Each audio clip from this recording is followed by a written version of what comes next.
to the booth, it's time to ignite. Mental on the scene, bringing heat to the night. Spectres in the shadows, we rise from the dark. Blackout's the titles, let's leave our mark.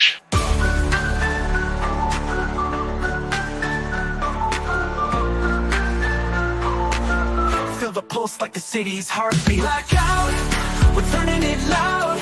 Light it up like the bass draw crowd. Roots run deep in the echoing sound.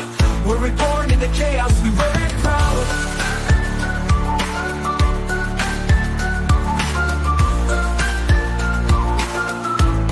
We wear it proud. Voices of the past, whispers from the streets. Echoes in the alley where the real ones meet. Count the scars, each story a force. We're breaking the chains with every fierce course.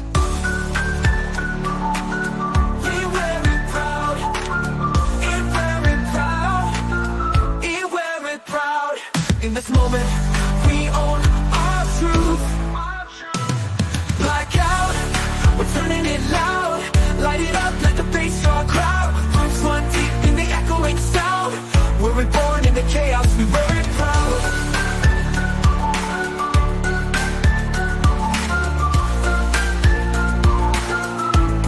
We wear it proud.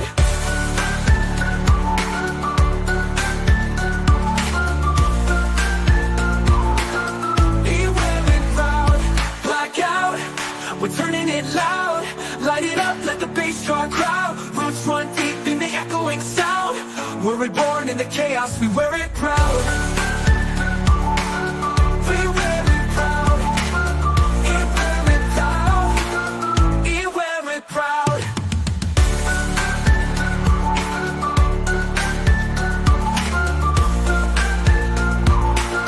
We wear it proud.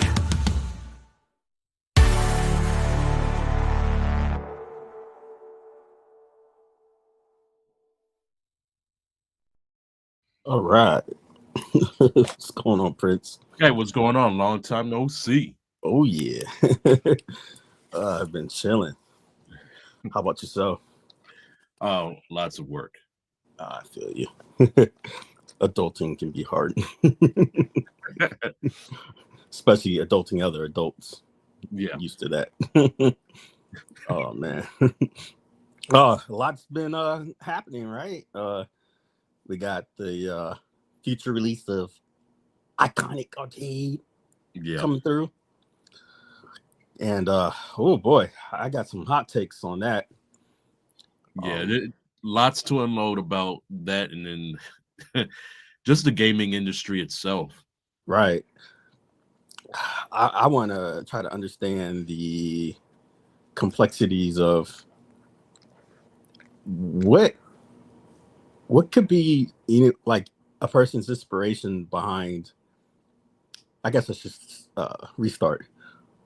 Why, especially in what we consider the community, I guess the retro space, which would be, 40, 50-year-olds, right? Maybe 30s. The over fanboyish behavior, Right. Is it an age thing? Is it a gender issue? Is it a race issue? Or could it be a sum of all those things?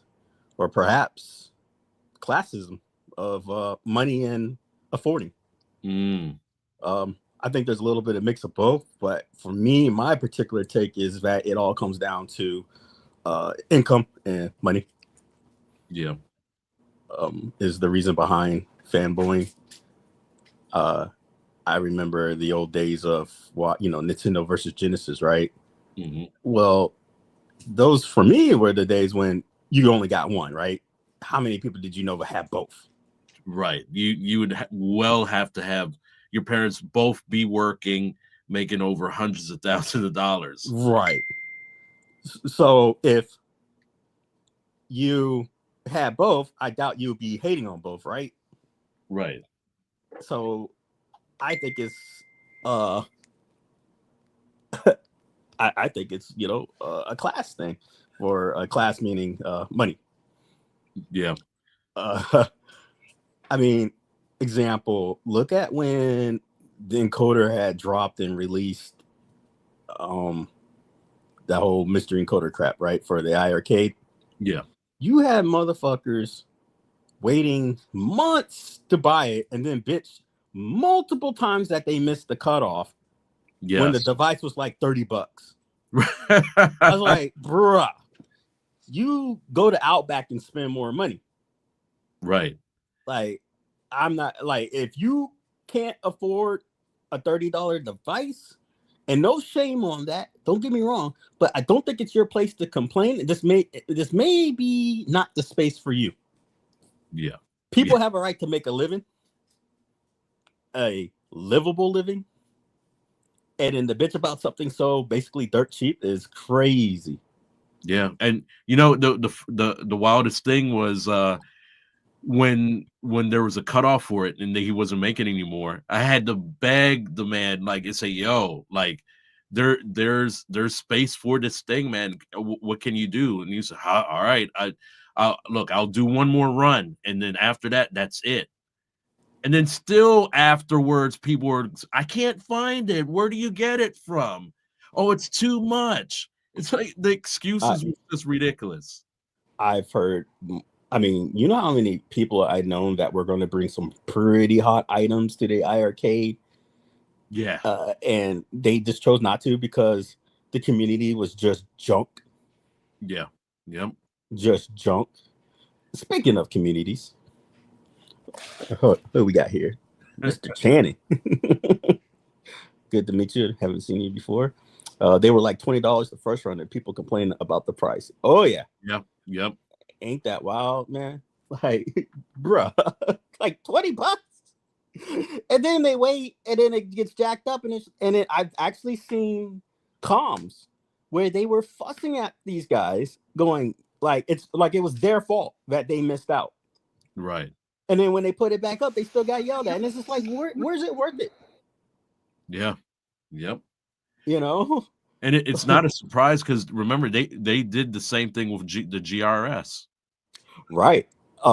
Here we were. I mean, dude, we had like almost 1,000 people in our forum, and you know, God knows how many in the iArcade one, right? Mm-hmm. And we're pushing, we're promoting, we're pumping, and people still did the same shit. Glenn did like how many runs, and people didn't get it. And Right. It's just like, dude, don't you fucking dare. I even wrote one post where it's like, don't you dare complain after the fact. And what did they do? Yep. Like, no, shut up. Like, it's your fault that he ain't making no more. Like, how much more you want this guy to go broke? Because, you know, if for you guys who don't know, this isn't a company secret. Glenn doesn't make bank off of this shit. If anything, he probably loses money, you guys. Yeah. Like, he does this for the passion of the community. And I honestly don't even see why at the points where he just gets so much hate. It doesn't really matter. Especially after getting to know him, you know, like what the fuck? Yeah, I don't get it. For me, I appreciate having Iconic, no matter how goofy it was. I appreciate all forms of gaming mediums. Yeah. Just to hate on something, to hate on it is crazy. But I don't think what a lot of people are saying that when we do our hot takes, it's not that we're hating on it. We're calling out y'all's, and I hope that stings. Shoe fits. Y'all's BS behavior. Yeah. Yep. That's what we're pointing out. It's just like when, you know, I was a crazy fanboy for iArcade. Right. I still own one. I still have all the stuff. I've always complimented the quality. What I didn't compliment was the people who owned it, how they ran ship, and the toxic fucks that they kept around. Yeah. And where are they now? You couldn't even get any of them to. They remember afterwards, after the bankruptcy, and then we got Team Encoder to develop, you know, the device and everything. All of these guys disappeared, and there was not one sole promotion from outside from those that did Wikipedia reports or any of that stuff to be like, hey, get this device or whatever. Oh, this is the best multicade now that the team encoder thing is here. But nobody dropped the dime and like say, hey, here, support Glenn with this, support with this team encoder device that. It's just like everybody disappeared and hopped onto the next fucking thing to ruin. Well, I mean, and then you got the the what they would call the influencer trolls, or aka Rexer, who sat there and attacked the encoder about saying it's illegal and blah blah blah blah blah. And then Steps was like, well, Glenn's backing it. And then that fuckboy did a 180 right then and there on the next comment, goes, well, if Glenn's backing it, then it's okay in my book. You know, it's just like, you have no fucking standards, Goofy. Yeah, and everybody in this arcade realm, I guess, or home arcade community, they're in business with each other, because like, yes, it just doesn't make any fucking sense that, like, you know that your buddy makes this device for this, and then all of a sudden somebody corrects you, and then like, oh yeah, I support it 100%. Right. It's like, what? You know, like, what are we doing here?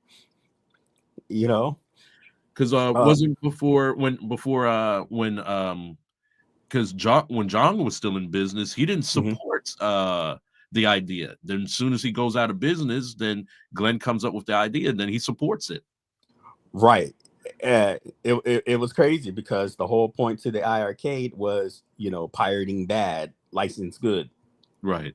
And now everybody's on the what do you call it? The pie route, right? Oh my God. And like, okay, so let me start off with this disclosure, right? Before I continue my sentence. Media One Up did an amazing thing. Media One Up is run by John D. I already kind of made a similar statement on the forum of why I think he should be supported, because clearly he took a company that was a joke, that looked corrupt as hell, and turned it around, right? He did his own guerrilla campaign, and just being a one person, I mean, that's pretty insane. Like, he legitimized this weird looking defunct company. Cool. Right? Cool. Applaud. My issue, and it's no hate, you know, because if I could afford it, you know, like, as in afford it as in have the room, you know, all that, I'll own everything, right? Right. But regardless, my whole point is, I'm looking at the hypocrisy of, it's the same cardboard, it's the same speakers, it's the same screens. Uh-huh. The joysticks are just as bad, if not worse. But like I said, that's got nothing to do with the quality of what. Like, I'm being biased because I know what I want to expect. But, you know, an average person going to Walmart to buy one, it's perfect for them. It's perfect. They're not going to be, you know, they're not going to give a damn. Right. You know, they're not going to be like, oh, it's 2/3 of a millimeter, you know, button difference. You know, like, no one gives a fuck, right? Right. But my complaint is that how did they go from like, oh, these aren't real Sanwas, to like, yeah, these imitations are perfect. Like, what? Yeah. Like, example with Michael B, right? He's like, oh, I hated the buttons and the controls of Polycade. Like, did he just those are actual Sanwa buttons and controls. Right.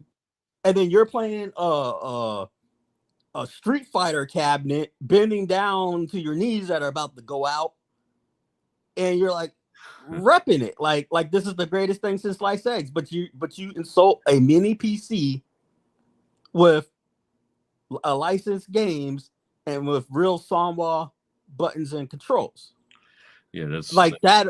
I'm trying to understand, how do you go from an actual arcade experience, say those are the worst things that you ever felt, which is your opinion, but the fake buttons and controllers are legitimate. Yeah. It looks stupid, man. I'm sorry. That looks dumb. That outside looking in, that looks dumb. Yeah. We got Golly here. Says, yeah, the same ones shitted on iconic arcade cabs, but now they liking the same buttons they hated. Yeah. bro, like this is some extra level gaslighting. Yeah. You cannot tell, like,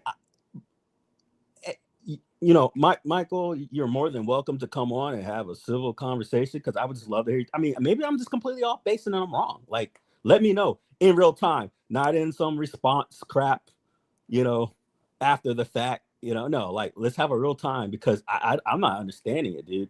This isn't me hating on you because you don't like the Polycade. No, this is me hating on you because you're not making any sense. This don't make no goddamn sense. You know, like, what? Yeah, it's just it's weird to me because the arcade one up machine and iconic, it's just all it is a hybrid of it's like if the iArcade Gold Cabinet and Arcade One Up did a fusion, something like Yeah, that, like involves like a bastard baby. right, and you get iconic. That, I mean, it's the same thing. You got Arcade One Up's form factor out of the cardboard or whatever pressed cardboard shit that's made out of, with you know, whatever games you can download to put onto it with a Pi 5. Weren't Right. just coming off like right when iArcade started up and we were on the community page or the fan page, there was many people that were saying, well, why should I get this? I can just easily slap a Pi into it. I don't have to pay Right. this much to get it.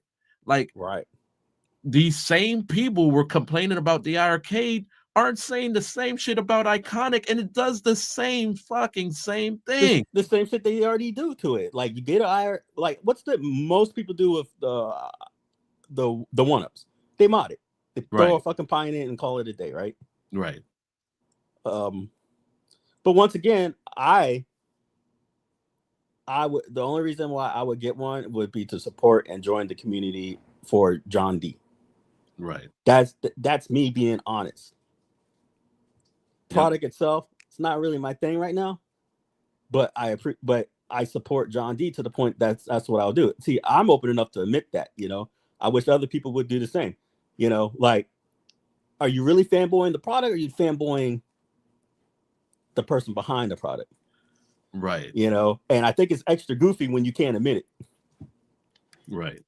You know, like, you know, like, yeah, I'm like, just like, right example, Glenn's product. I'm fanboying for Glenn because I know whatever he's gonna put out, he's gonna put some heart to it. Right.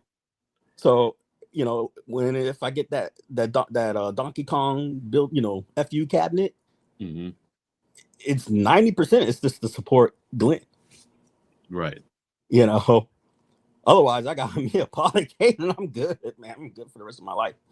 You know, like, It just rubs like others in the community off on the wrong way, because it just seems like a fraternal order of arcade hobbyists are just, or gatekeepers are just making it what it is. Well, this is what we're focusing on. Iconic is the way. That's it. Fuck everything else.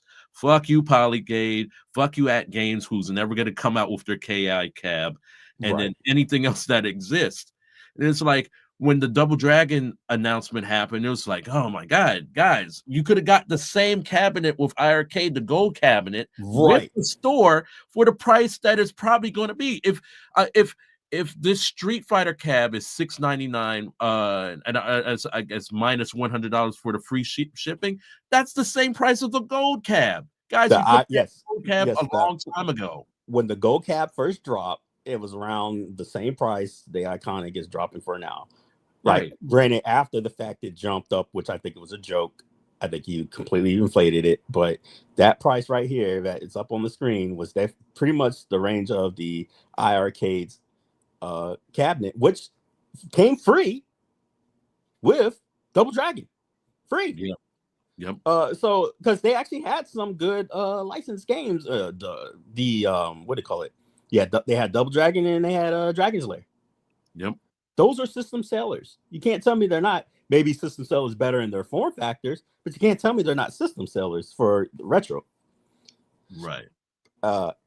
And they were pre-owned, free, licensed. Mm-hmm. You know, and I'm trying to understand what how does a $30 open source device change the quality of pressed wood? Right. Now, I actually for IRK, how much I hated that. I mean, just look at my streams, right? Like, I made sure I pooped on them. You know what I mean? As far as the company was concerned, because the company was just shit.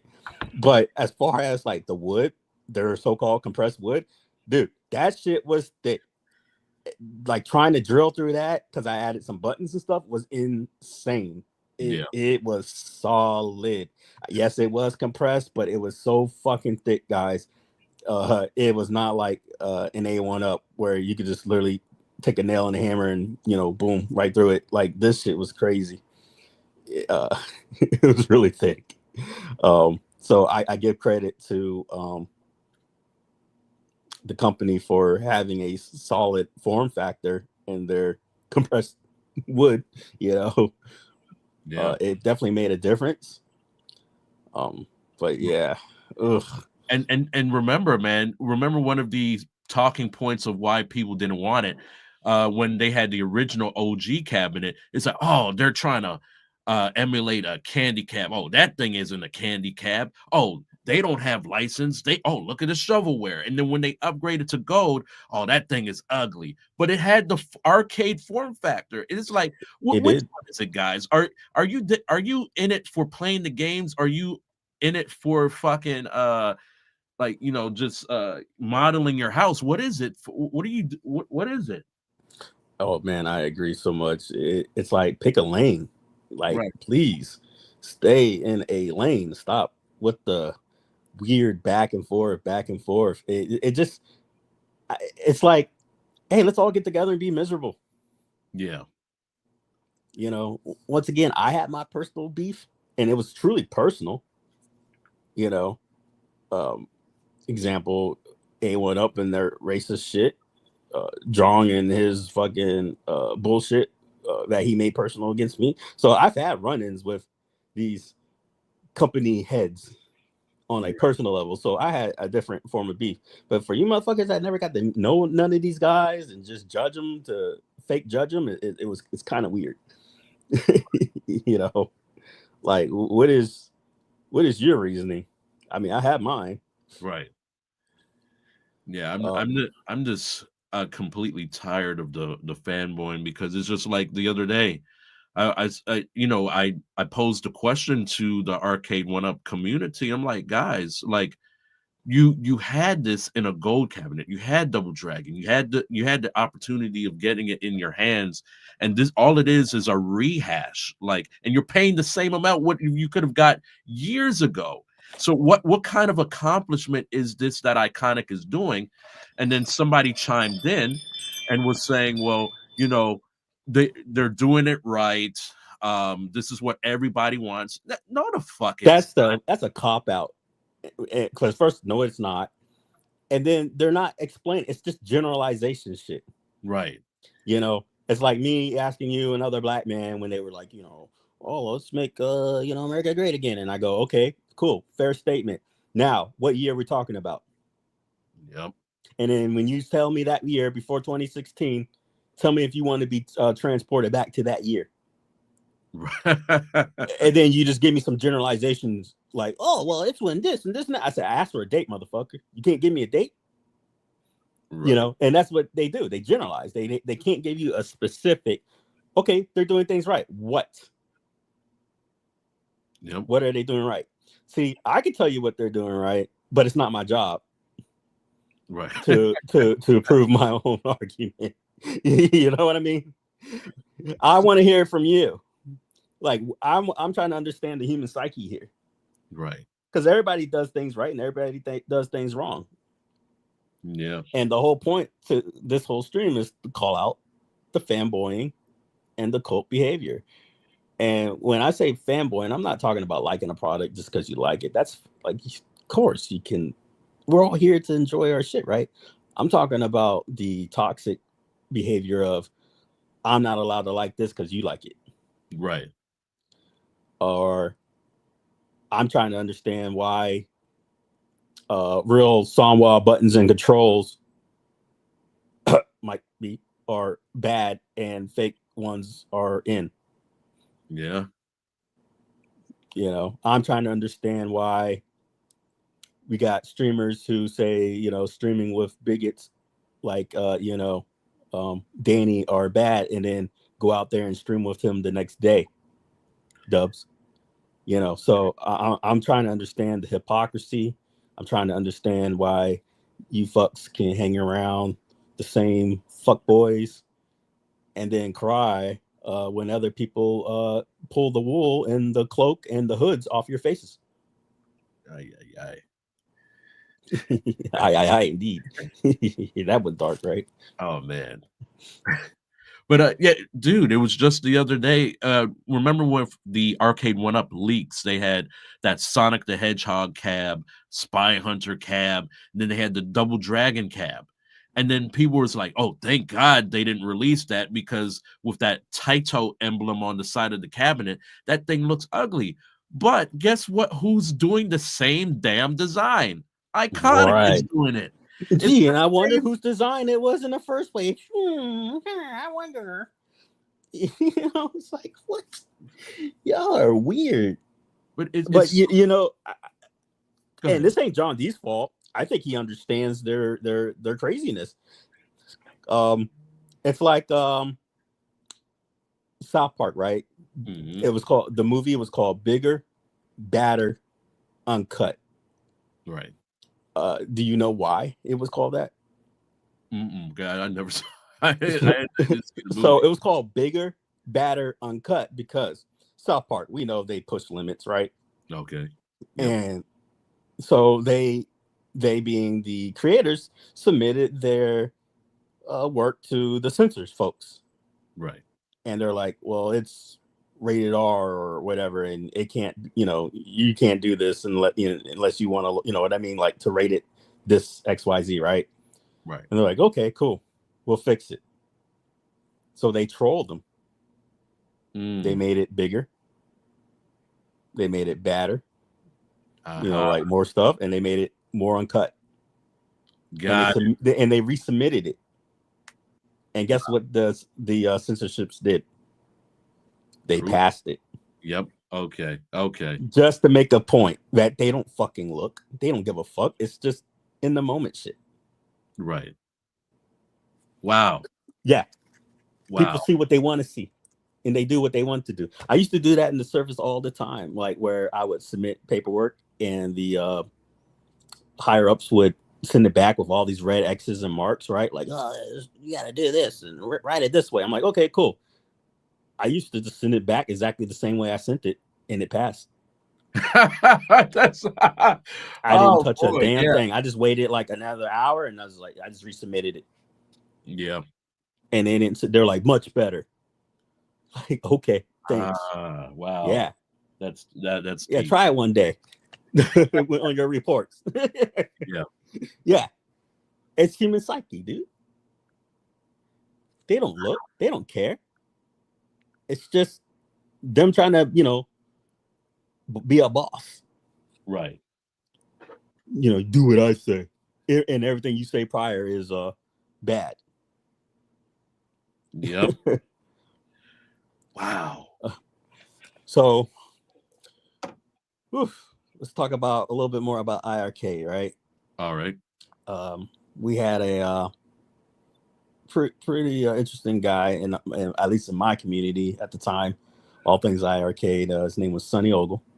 Okay. And he was a IRK gold fanatic. Yes. I mean, we all know Sonny on the IRK side, right? Like, just he's the biggest, or I should say was, but as currently for this comment, he's the biggest IRK fanboy, right? Right. And you know, cool. Hey, have at it, right? It's your right. And then I had opened up the door of the forums that I moderated, and it was like, you know, we're gonna not just keep talking about IRK. We're gonna talk about all things Okay. arcade related. This could be music, toys. It don't give a fuck. You know, we're a gaming culture, right? It's like the hip hop community, right? Like it's encompasses it, as long as it's on that line, it's part of the talk, right? Yep. You know, I mean, hell, even shoes. You know, as long as the shoes are, you know, like it doesn't matter. Like it's related.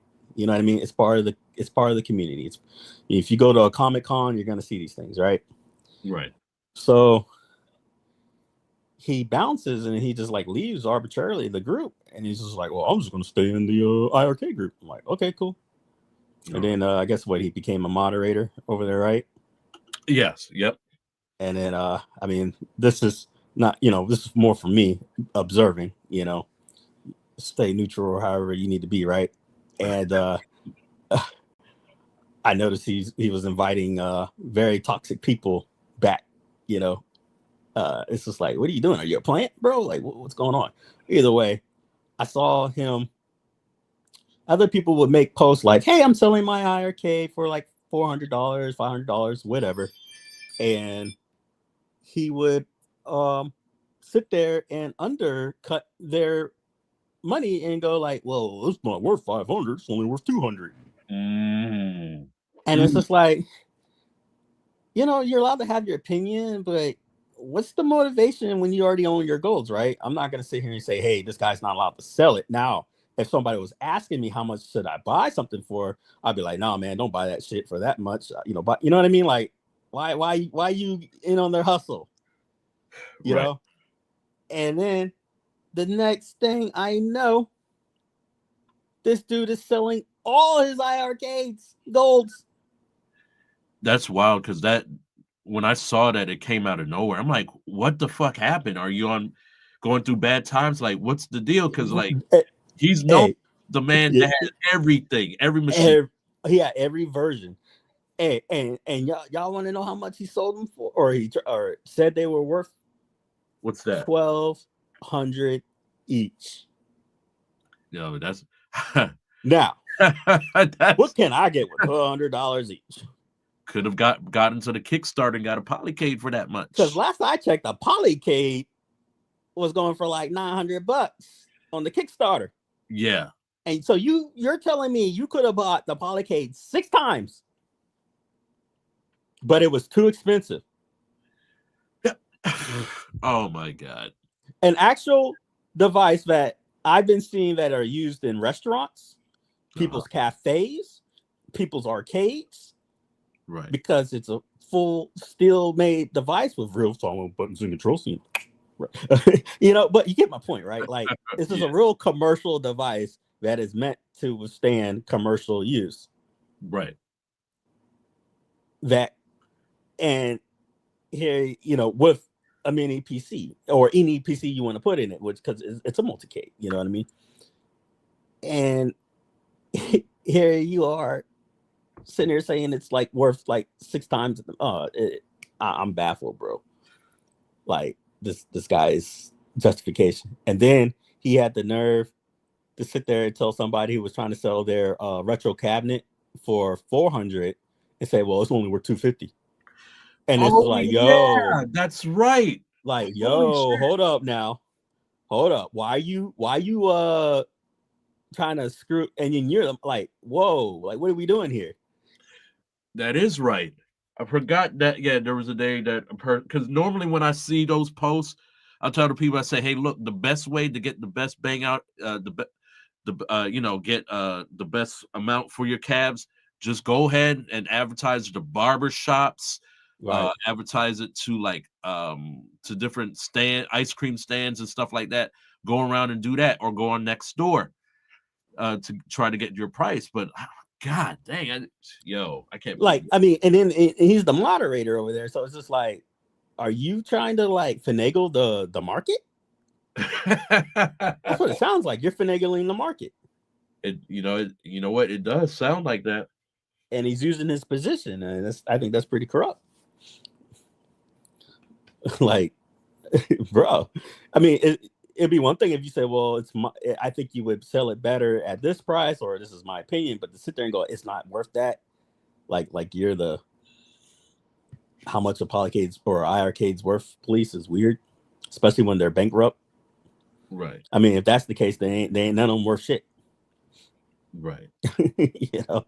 Yeah, because I could talk from experience because I know I've experienced going through the Facebook market and remember a gentleman had advertised his Retromania wrestling cabinet for $75. I'm like, oh shit, I'll pick it up right now. Right. And then it was just a mechanism for him to fish me in. So like what he did was fraudulent anyway. So I Right. put him on blast and I said, hey guys, like this shit ain't worth. I know it's a popular cabinet amongst the Retromania wrestling community, but Right. like look, you're not gonna get no more than this. So in that case, that's okay. But yo, Yeah, I get it. Hmm. come on, man. Yeah, that was, but it's like, yo, and then now I'm thinking, okay, so you sold every single IRK cabinet, right? And I you left the group just to be everything all in IRK. Mario mod still. It's like you don't even own the shit. right. It's Oh like, who are shit. You you? know what? Yeah, I didn't even think about that. yeah. Like, what's your place there? I'm, I have to go back because I thought he only sold not all of them, but 4. But Oh, 4. Yeah, yeah. He owned like 6, so I think it's 4. Yeah. I think he still has this Castlevania one, and So if he sold them at 1,200, man, what? So he's got, I mean, obviously 4K, 240, like 4,800, so almost 5K.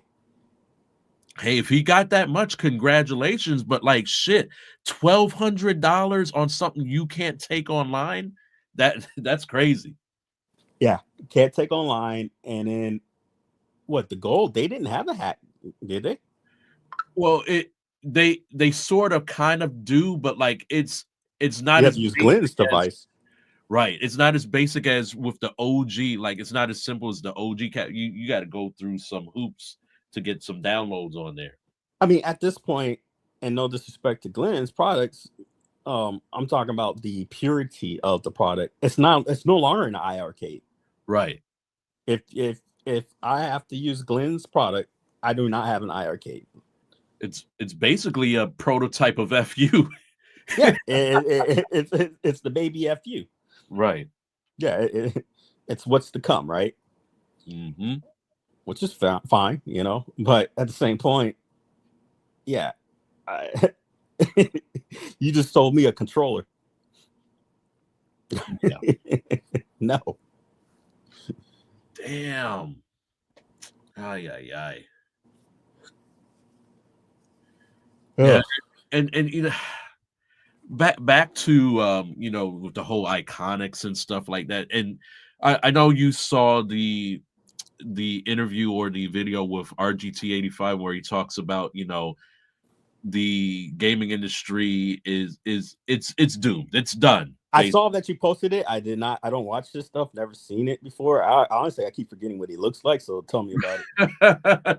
So basically the companies what they're the AAA studios, they've practically doomed PlayStation and Xbox, just basically all the AAA platforms except for maybe Nintendo. Nintendo's looking to or held to be the savior. Hopefully they're Oh thinking yeah, in the that right switched course too. of mind to keep this gaming industry thriving. But They got the original IPs, man. Right. But what the problem is that PlayStation and Xbox, they're not giving us games that we're asking for. Nobody's asking for a fucking Concord. Nobody. What they're doing, they're imitating Fortnite. They're making games that would have passed during COVID when we're stuck in a house. And the monetization shit's a joke. Right. And so therefore they're going by statistical data. They're paying for statistical data and algorithms to find out what it is that our demographic is liking. Somehow during COVID, it's saying that, okay, we fell in love with Fortnite. So basically what the Remedy PlayStation did was come up with a game like Fortnite. So they came up with Concord. They had a multi-million-dollar budget to go towards this game. And when it was released on State of Play, everybody saw that, oh man, what the fuck is this? We wanted a new Twisted Metal game, or we want a Dino Crisis from Capcom. We want something new from legendary IPs. Yeah. And still, even though we said these numerous things, um, then the companies started getting hit left or right. This one company over here by Warner Brothers got shut down. This game by Warner Brothers, the Wonder Woman game, has ceased to exist now. So the millions of dollars they put into developing this game is gone. It's almost like when Warner Brothers put together to make Batwoman, and then they shelved it completely, and was like, "Yo, wait, what the? I'm sorry. We got a faggot. Okay, minor little whatever." But basically, the gaming companies, they're coming to a halt, especially the AAA companies that we expect to do better. Companies like Capcom, Konami, Ubisoft, they're falling apart because they're making such trivial games that are focused more toward a political agenda. So you're losing your fan base of gamers. And the only thing now that is kind of saving or is putting a band-aid over the hemorrhaging wound is the indie developers, people like Retroware or Bitmap Bureau Ltd. And you saw the introduction of that Terminator game that they're coming out with, the Yeah, 2D yeah, yeah. Terminator. Mhm. Like they can only do so much. Like the PlayStation Network store, the Xbox store, Steam, they're full of independent games. They're when is the last time that you saw a major AAA budget game to come in there that had replay value that you played within 2023 to now? Ooh, no, I haven't seen one. I have three in my mind, but they're more indie. But one, Right. one of them, or two of them, two games is from Epic. I think Epic. Dang it, I Right. forgot the studio's name, but you have a game called Warframe, and they're gonna have another one called Soulframe. It's like a true free to play, and it's been out since like 2013, and they just keep making new content. And then you have the guy from like that one studio games or whatever the hell it's called that did the No Man's Sky. He's got Yeah. a new game coming out where they're gonna, instead of like this whole universe crap, imagine just one majorly populated Earth, and it's going to be in a fantasy settings, and you can have all your friends playing with you and building just like you would in No Man's Sky. So I think that's going to be crazy. And Right. but still, you're kind of looking at indie game developers, but just with AAA support, if that makes sense. Right. And then Nintendo is backing a older game, but the rumor is it's going to be fire. It's the Xenoblade shit, Ah, nice. but I might be using the wrong game, because you had the one where it had the mechs and the Japanese fighting, and you had the other one where it's like that fantasy Final Fantasy looking crap. But Right. either way, my whole point is it was only on the Wii U, right? Right. And it had multiplayer in it, so the rumor is that they're going to bring it back where it was missing on the Wii U, Uh-huh. and they're going to make it into kind of like a semi MMO. Ooh. Yeah, but it's an old IP from the Wii U, but they look like, but the rumors is they're gonna like hash on it major and like re-up it, and yeah. Right. But yeah, that's it. Just very few. Right. But they're not the major game developers. Right. But once again, the savior on this one is Nintendo. Yes, 100%. And yeah, and then let me throw in another AAA title that has kind of helped thus far, Wukong. Oh, dude. Hey, my boy, what was his name? God damn it, I forgot it. But he was just sitting on the Wukong. It's like, yeah, this is gonna be stupid. Da, da, da. And I'm playing and I'm like, yo, this shit is fire. Because Yeah. he was trying to say, like, look, they're just rolling out of the way of the enemies because the AIs there's no AI, and da, da, da. And I'm like, he was completely off base and wrong. Dude. And then the fact that it was a Chinese studio that people didn't really believe in, and it just came Yep. out hard. Oh my god. But this is what's happening. We're compensating from these no-name companies, these independent developers that are coming up, and they're trying to resuscitate and bring back to life this gaming industry to where these AAA companies, they're spending millions of dollars to get research of the popular trends of what we like, and we don't fucking like it. Like Right. it snapped Konami back into sense.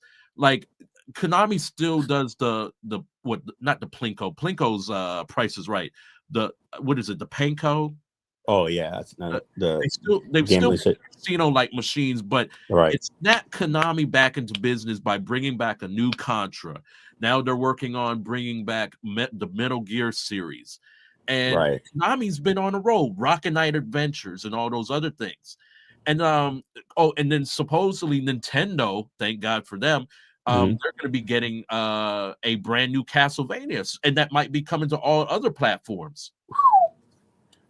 Yeah, Nintendo puts a lot of heart into what they do, but I also that they seem to, once again, remember we were talking about at the beginning of the conversation, the classism thing. They, even though, yeah, I know the shit's higher price and stuff, but they seem to understand people's pocketbooks. Yeah. Yep. You know, they know damn well they're not going to release a Nintendo Switch for $600. Right. It ain't gonna fly, no matter how good it is. Yep. So they're gonna be like, we got to keep it within, you know, what do we need to sacrifice, but keep to make this shit badass, competitive, and affordable.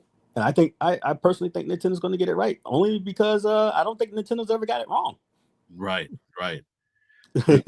There's all these speculations and rumors, but so far, I think Nintendo has their lineup pretty solid as far as a Mario Kart 9. Then yeah. And then on top of this, bro, to be like, they already have a library, all the Nintendo Switch library. So when you get the new Nintendo Switch, you still got games to play, right? Yep. So it's not like, I mean, this is the resurgence of a Wii, if you think about it. And this right. The Switch 2 is going to be their Wii. Yes. Yeah.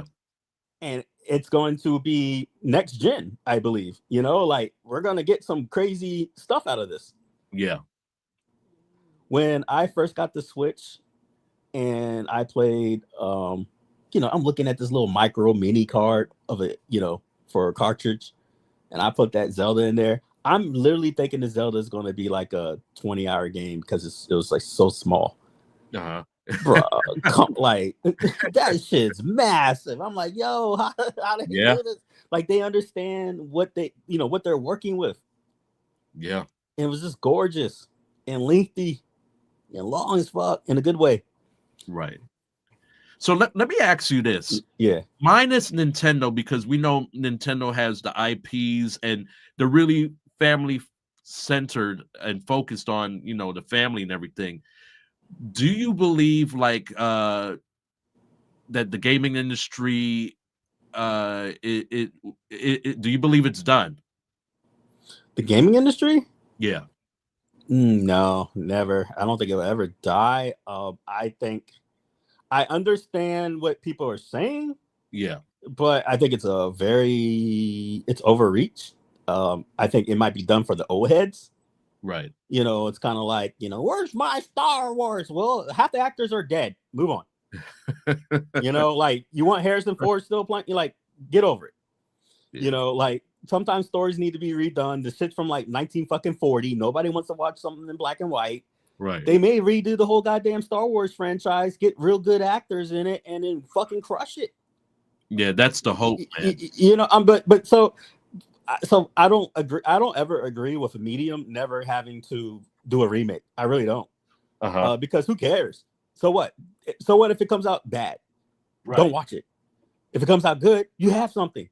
But this whole gatekeeping of, oh, they can't do that. Don't touch my Little Mermaid. Fuck you. Like, no one cares. Move on. Like, you're old.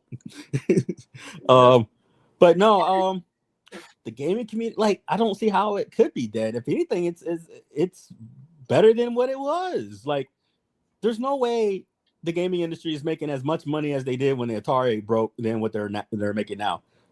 Example. Damn. How much did it? Yeah, you're right. How much did it cost to make Red Dead Redemption 2? Or hell, the first one. Right. I believe it was $1 billion. Just to make it. Let me Google it. Yeah, let me look at this. I mean, it was an insane amount, dude, just to make it. And let me see. I'm a chat GPT this right here. All See, right. what was Red Dead Redemption's to budget? Let's see here. Okay, I was halfway off. So Red Dead Redemption 2 Uh-huh. was around 540 million budget. This What? includes 300 million for development and 240 just for marketing and distribution. Holy crap. Wow. Wow. So it costed them 300 million just to make it and almost another 300 just to promote it. Now, how much was the latest Captain Marvel budget? Let me see here. Not Captain Marvel, Captain America latest movie budget. So this is the Disney movie, one of the biggest movies out, right? Uh-huh. Its budget was 180 million. Shit. However, some sources suggest the extensive reshoots might have increased the budgets to almost 300 million. So Yeah, that's right. Yeah, because and it grossed almost what it got back. What I don't think people understand, it's not the profit of what it makes. It's if they get their budget back, because now that's actually a good thing, because if it broke budget, it's a success. And the argument over that is because they're not making money from their ticket sales, guys. They're making money because of their toys, right. their video games, you going to Disneyland, their franchising. You Yep. know, it's just like with that whole Spaceball movies, Spaceballs, the flamethrower, like it's merchandise, merchandise, merchandise. Example, Dragon Ball Z Daima, right? Yep. Bro, you can't tell me that's not a hit Oh for man. many reasons. They chibied out. They got little kid Goku. You can watch it with your kids now, right? They're still continuing the story progress. And like, hell, did you see the new DLC for Dragon Ball Kakarot? No, they still make stuff It's for that? Dragon Ball Z Daima.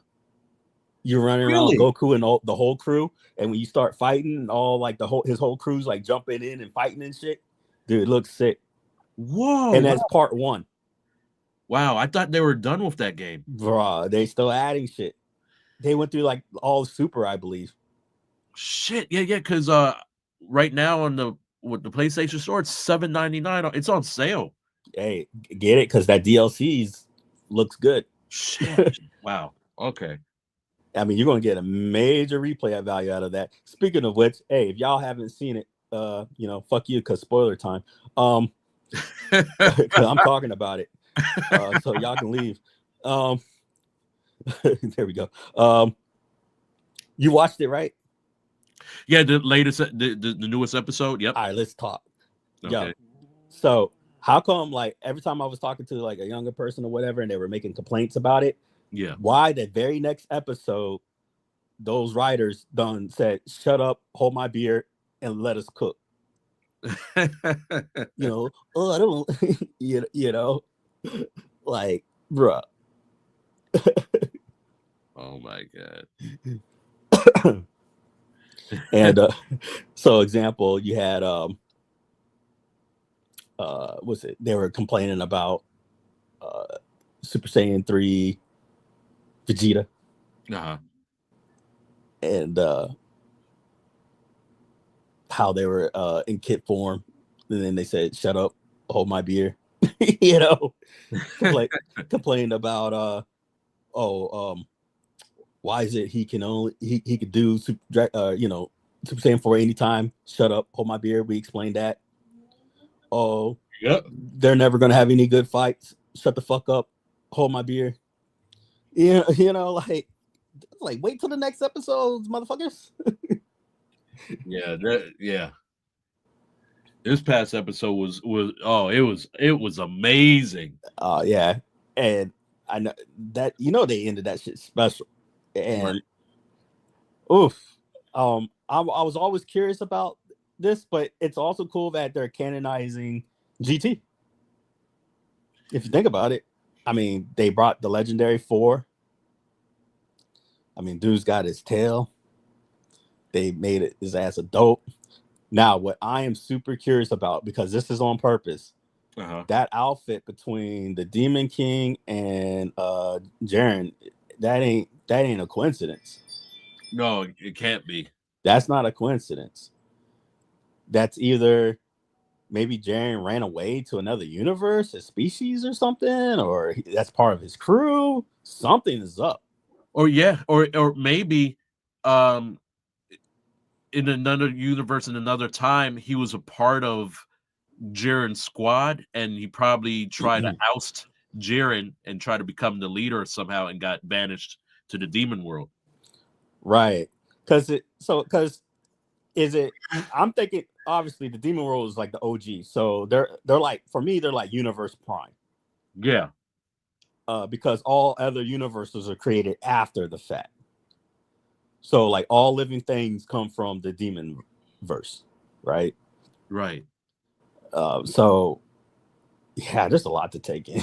Holy shit. Have you noticed he looks like the clown of the universe that Jiren is a part of. Yeah. But he's transformed from clown to jester.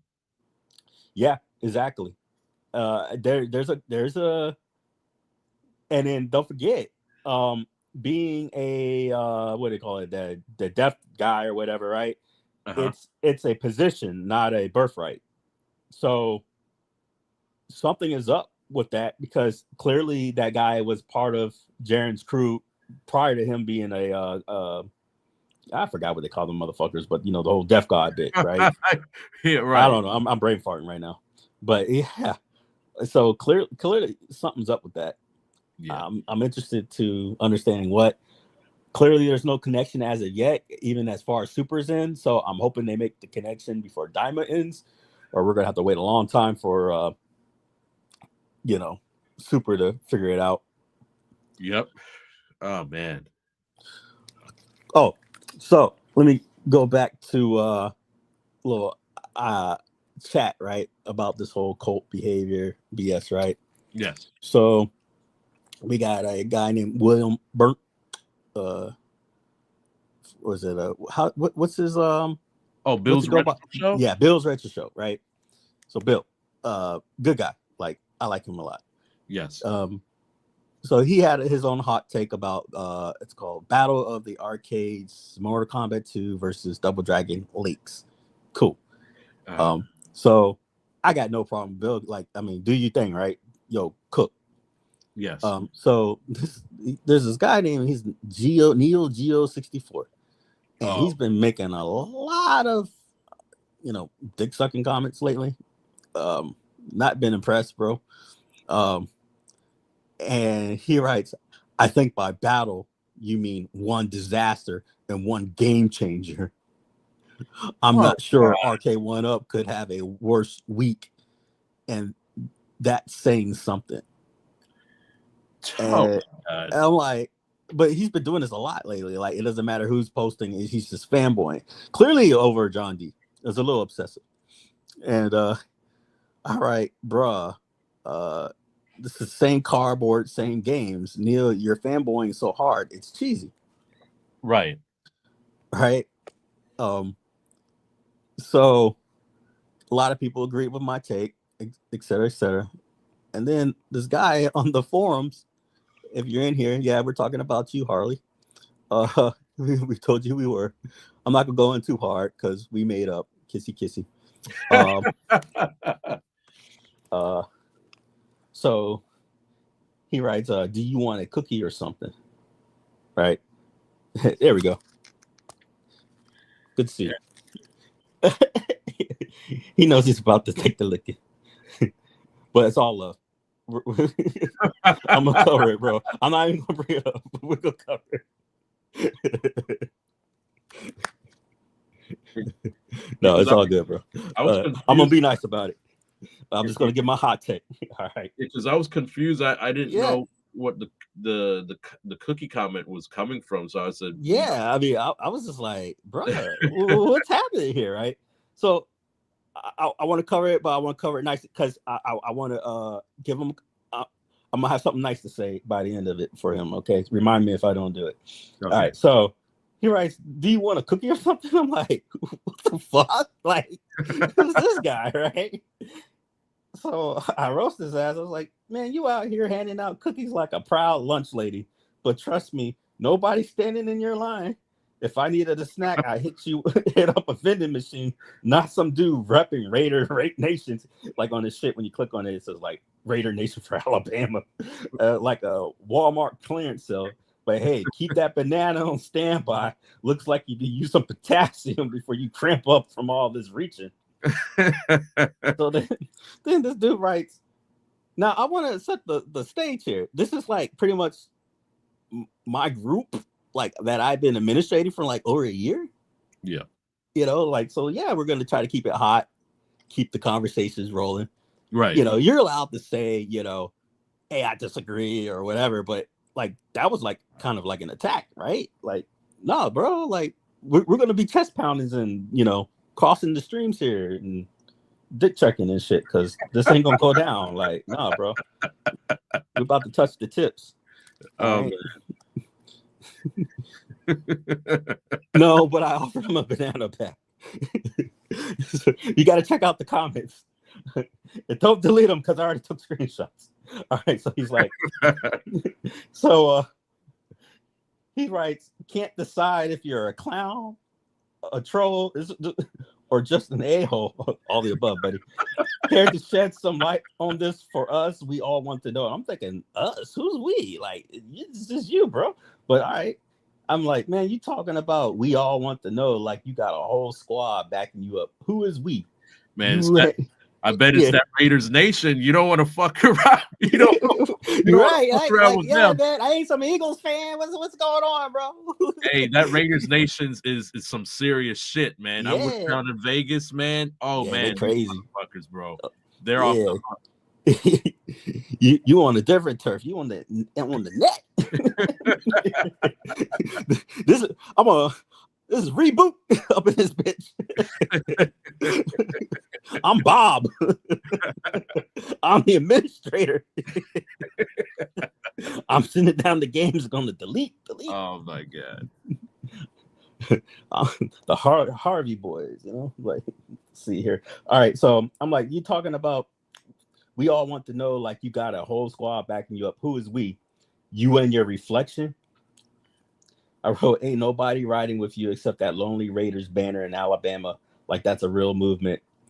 I said, you're out here throwing weak wanna cookie lines like an old man trying to stay relevant at the arcade. But let's be real, your comebacks are weaker than your team's playoff chances. You want to shed light on something? I'm trying figuring out why nobody standing next to you is in this fight. Ain't no we, just you struggling for a backup like a QB with no offensive line. I did not see all of that. Jeez. Oh, yeah. So then my dude here, he writes, I'm not the one reposting old news for attention. Ooh. I guess troll it is. Thank you. Have a fine day. All right. Oh, so now you're the self-appointed old news police.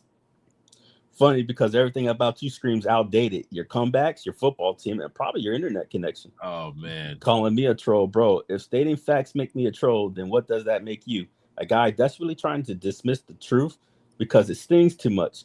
You came in with a week, want a cookie energy, and now you're tapping out like a UFC rookie after 2 punches. Go ahead, take your fine day, and reflect on how you just got outclassed in your own argument. I say better luck next time, but we both know there won't be one. You have a fine day too. I called him Neo just to get under his skin, but try not to suck John D's cock too hard, right? So then you write to him, curious, what's with the want a cookie comment?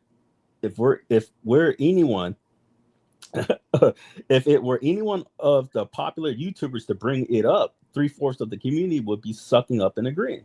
Yeah, yeah. And I wrote, the real question is, what the fuck is he going to do about it other than the end results of removing his alt account and walking the walk of shame?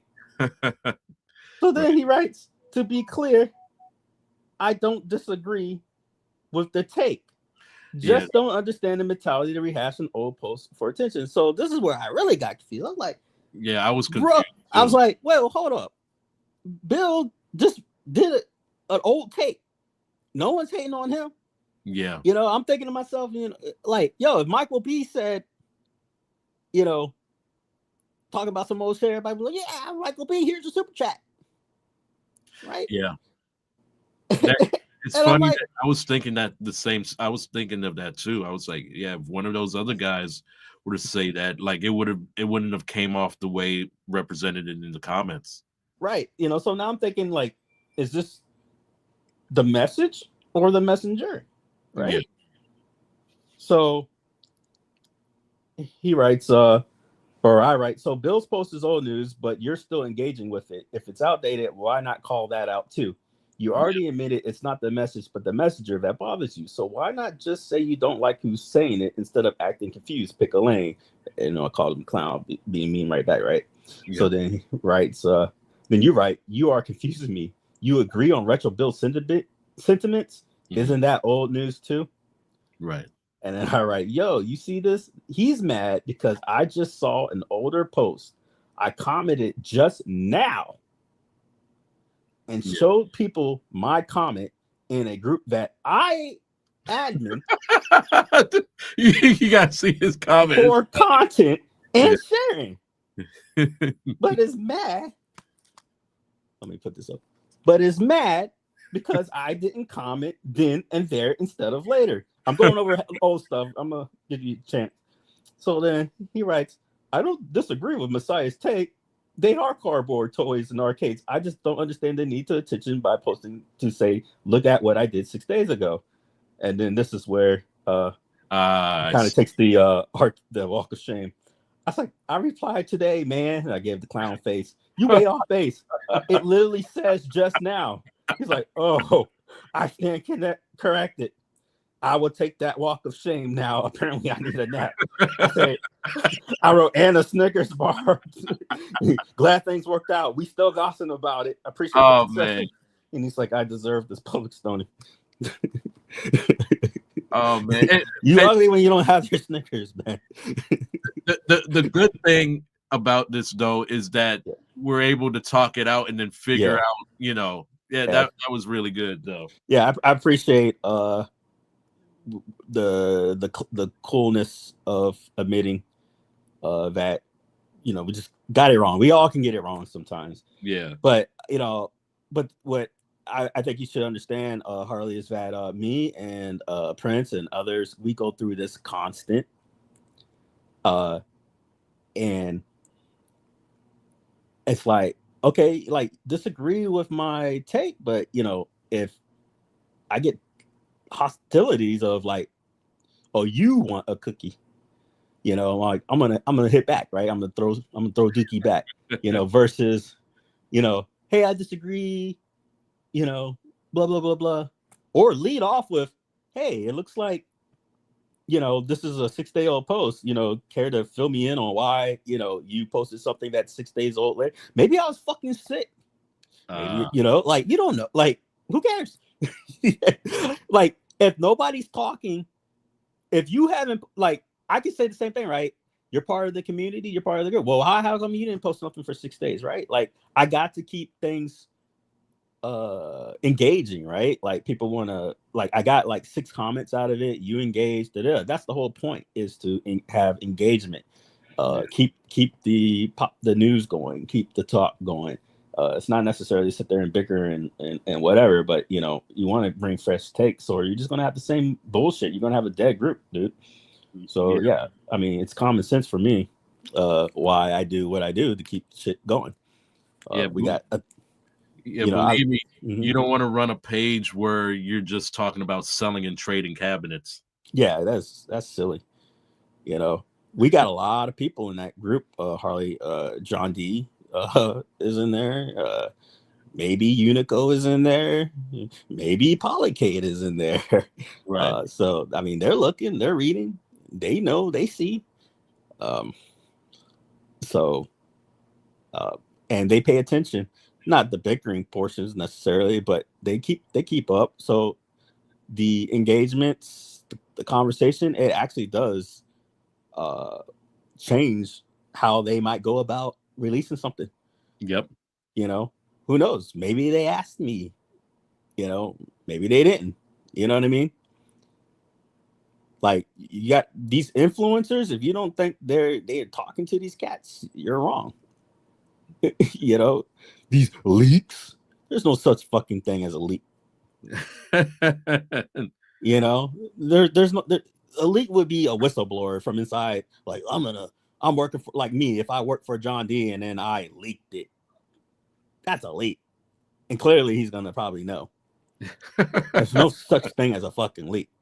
That's they're advertising. They're like, hey, here, use this. Yeah. Well, bro, I don't think you've seen my content. You know, Rexer's ass. I apologize for giving you a Rexer vibe, but the last person I'm gonna rep is that muscle. Yeah, correct. Leaks are strategic advertising, so it's guerrilla marketing. It's obviously whoever gets to these leaks, they were handed it. It's just common sense, right? So yeah, there's no such thing. Like, who the fuck are you that you're so special that this guy decided to wake up one day and go, all right, I'm gonna give you all my stuff? Like, come on, dude, it didn't get leaked. Which is fair. I mean, they have their rights to give whoever they want whatever information they want. I think I get personally a little frustrated is that you think I'm stupid to sit here and think that I didn't know that this is how you got the information. You know, like, come on, no one's dumb. Stop trying to make everybody else to be what you think they are. You know, but yeah, I was just like, bro, like, I just posted just now. And then you said you agreed. Like, what are we doing here? why are we debating? Yep. And strategic leaks equals to content for 3 weeks. That's how it works. Right. You know, like, literally have one show like, you know, John D bad, blah blah blah, and then next, you know, is, hey, we have John D on today. It's just like, what? You know. Oh, I didn't mean that the artwork was so ugly. Of course. The artwork is terrible. Let's Right. go to My Stuff Arcades to get it. Right. They're all plugs for these people's businesses. Right. Just like when I asked about a certain YouTuber and their love for the new Alice in Wonderland thing, and I was just like, it's a little turn off to me. I think the product's cool, but then it's just like, how do you know about this? And then, you know, dude explained to me that, oh, they're like an old RK1UP employee and this and this and that. I was like, oh, so they're their personal friends and they're plugging their product, obviously. You know, It like, all comes full circle. yeah, it's just like, oh, okay, cool. I mean, which, you know, everybody ends up doing, but I don't know. It's just like, some things are just more blatant than others. I'm not upset at the fact that, you know, getting yours. It's more the fact that I think you could do a better job of not being sloppy. I think it's just insulting to, you know, the community when you don't even want to hide it no more. You know, like, you know what I'm saying? Like, really, you're not even gonna hide it no more, huh? You're just gonna be out here and be like, yeah, well, cat's out the bag. Yeah, I'm an inside guy. You know, you know, it's like what's that guy? Wagner, right? Okay. A full blown PK employee for At Games, 1000% At Games employee. Okay. Wagner, I like your videos and stuff, but if you think I'm going to respect a review and think that it's not biased, fly a fucking kite. Yeah. Clearly it's biased. You work for them. You are an employee. You get a check now. You need to start putting on every fucking advertisement. That's what you are. You know, Yeah, it I even mean, it's a goes back. simple disclosure. It even goes back to the sorry to bring up old news for people that say I rag on old news and Yeah. but goes back to the arcade days. I had no idea that there was insider influencers or whatever you may call it that were getting paid. I didn't get paid a penny. Yes, they were actually getting checks. Right. Rainwater was, and all those cats. They were getting checks, and it was kind of interesting how that went down, and how they try to act like, that everyone was just a-okay. If you get it's one thing to be a game tester, Right. and you get the games and stuff like that, but to sit there and go, I'm gonna review, Cowboy Bebop from the arcade, and then you got it for fucking free. Yeah. I get it at 11 out of 10, and it's like an incomplete piece of shit homebrew game, and you're just like, really, bro? And then you find out that's their connection. It's just like, dude, you're like one of the biggest pieces of shit. Right. Like, what is so hard about, like other tubers do it? This is a paid promotion. Yep. Okay, cool. Now I'm going to use critical thinking, and if I like what I see, I like what I see, right? I'm a grown ass person. But to sit here and mitigate it like you're not an insider is bullshit. Right. Or hey, give me a free key code to your game, and I'm gonna give you a razzle dazzle of a review. Like Right. shit games like sorry, but Marioza Cops is a bad game. It's not a good it's not Right. it's not a good game, man. It's trash. But And Iconic's got Double Dragon, and according to Mr. Big Head, who needs Double Dragon? We got Combat Tribe, right? oh man, man. It was even funny because John was laughing when I said, "Look, for him to call it that, is blasphemous." Yeah, that was insane. Combat Tribe was that, like, I remember Combat Tribes in the arcade. Right. It was goofy then. It's not bad, Right. but I was definitely not going out of my way to play Combat Tribes when there was a Double Dragon. Double Dragon was that game that costed you 50 cents, and Combat Tribes was 25 cents, and you would have to be forced to play it because Double Dragon was taken. Yeah. Yep. Like that's my memory.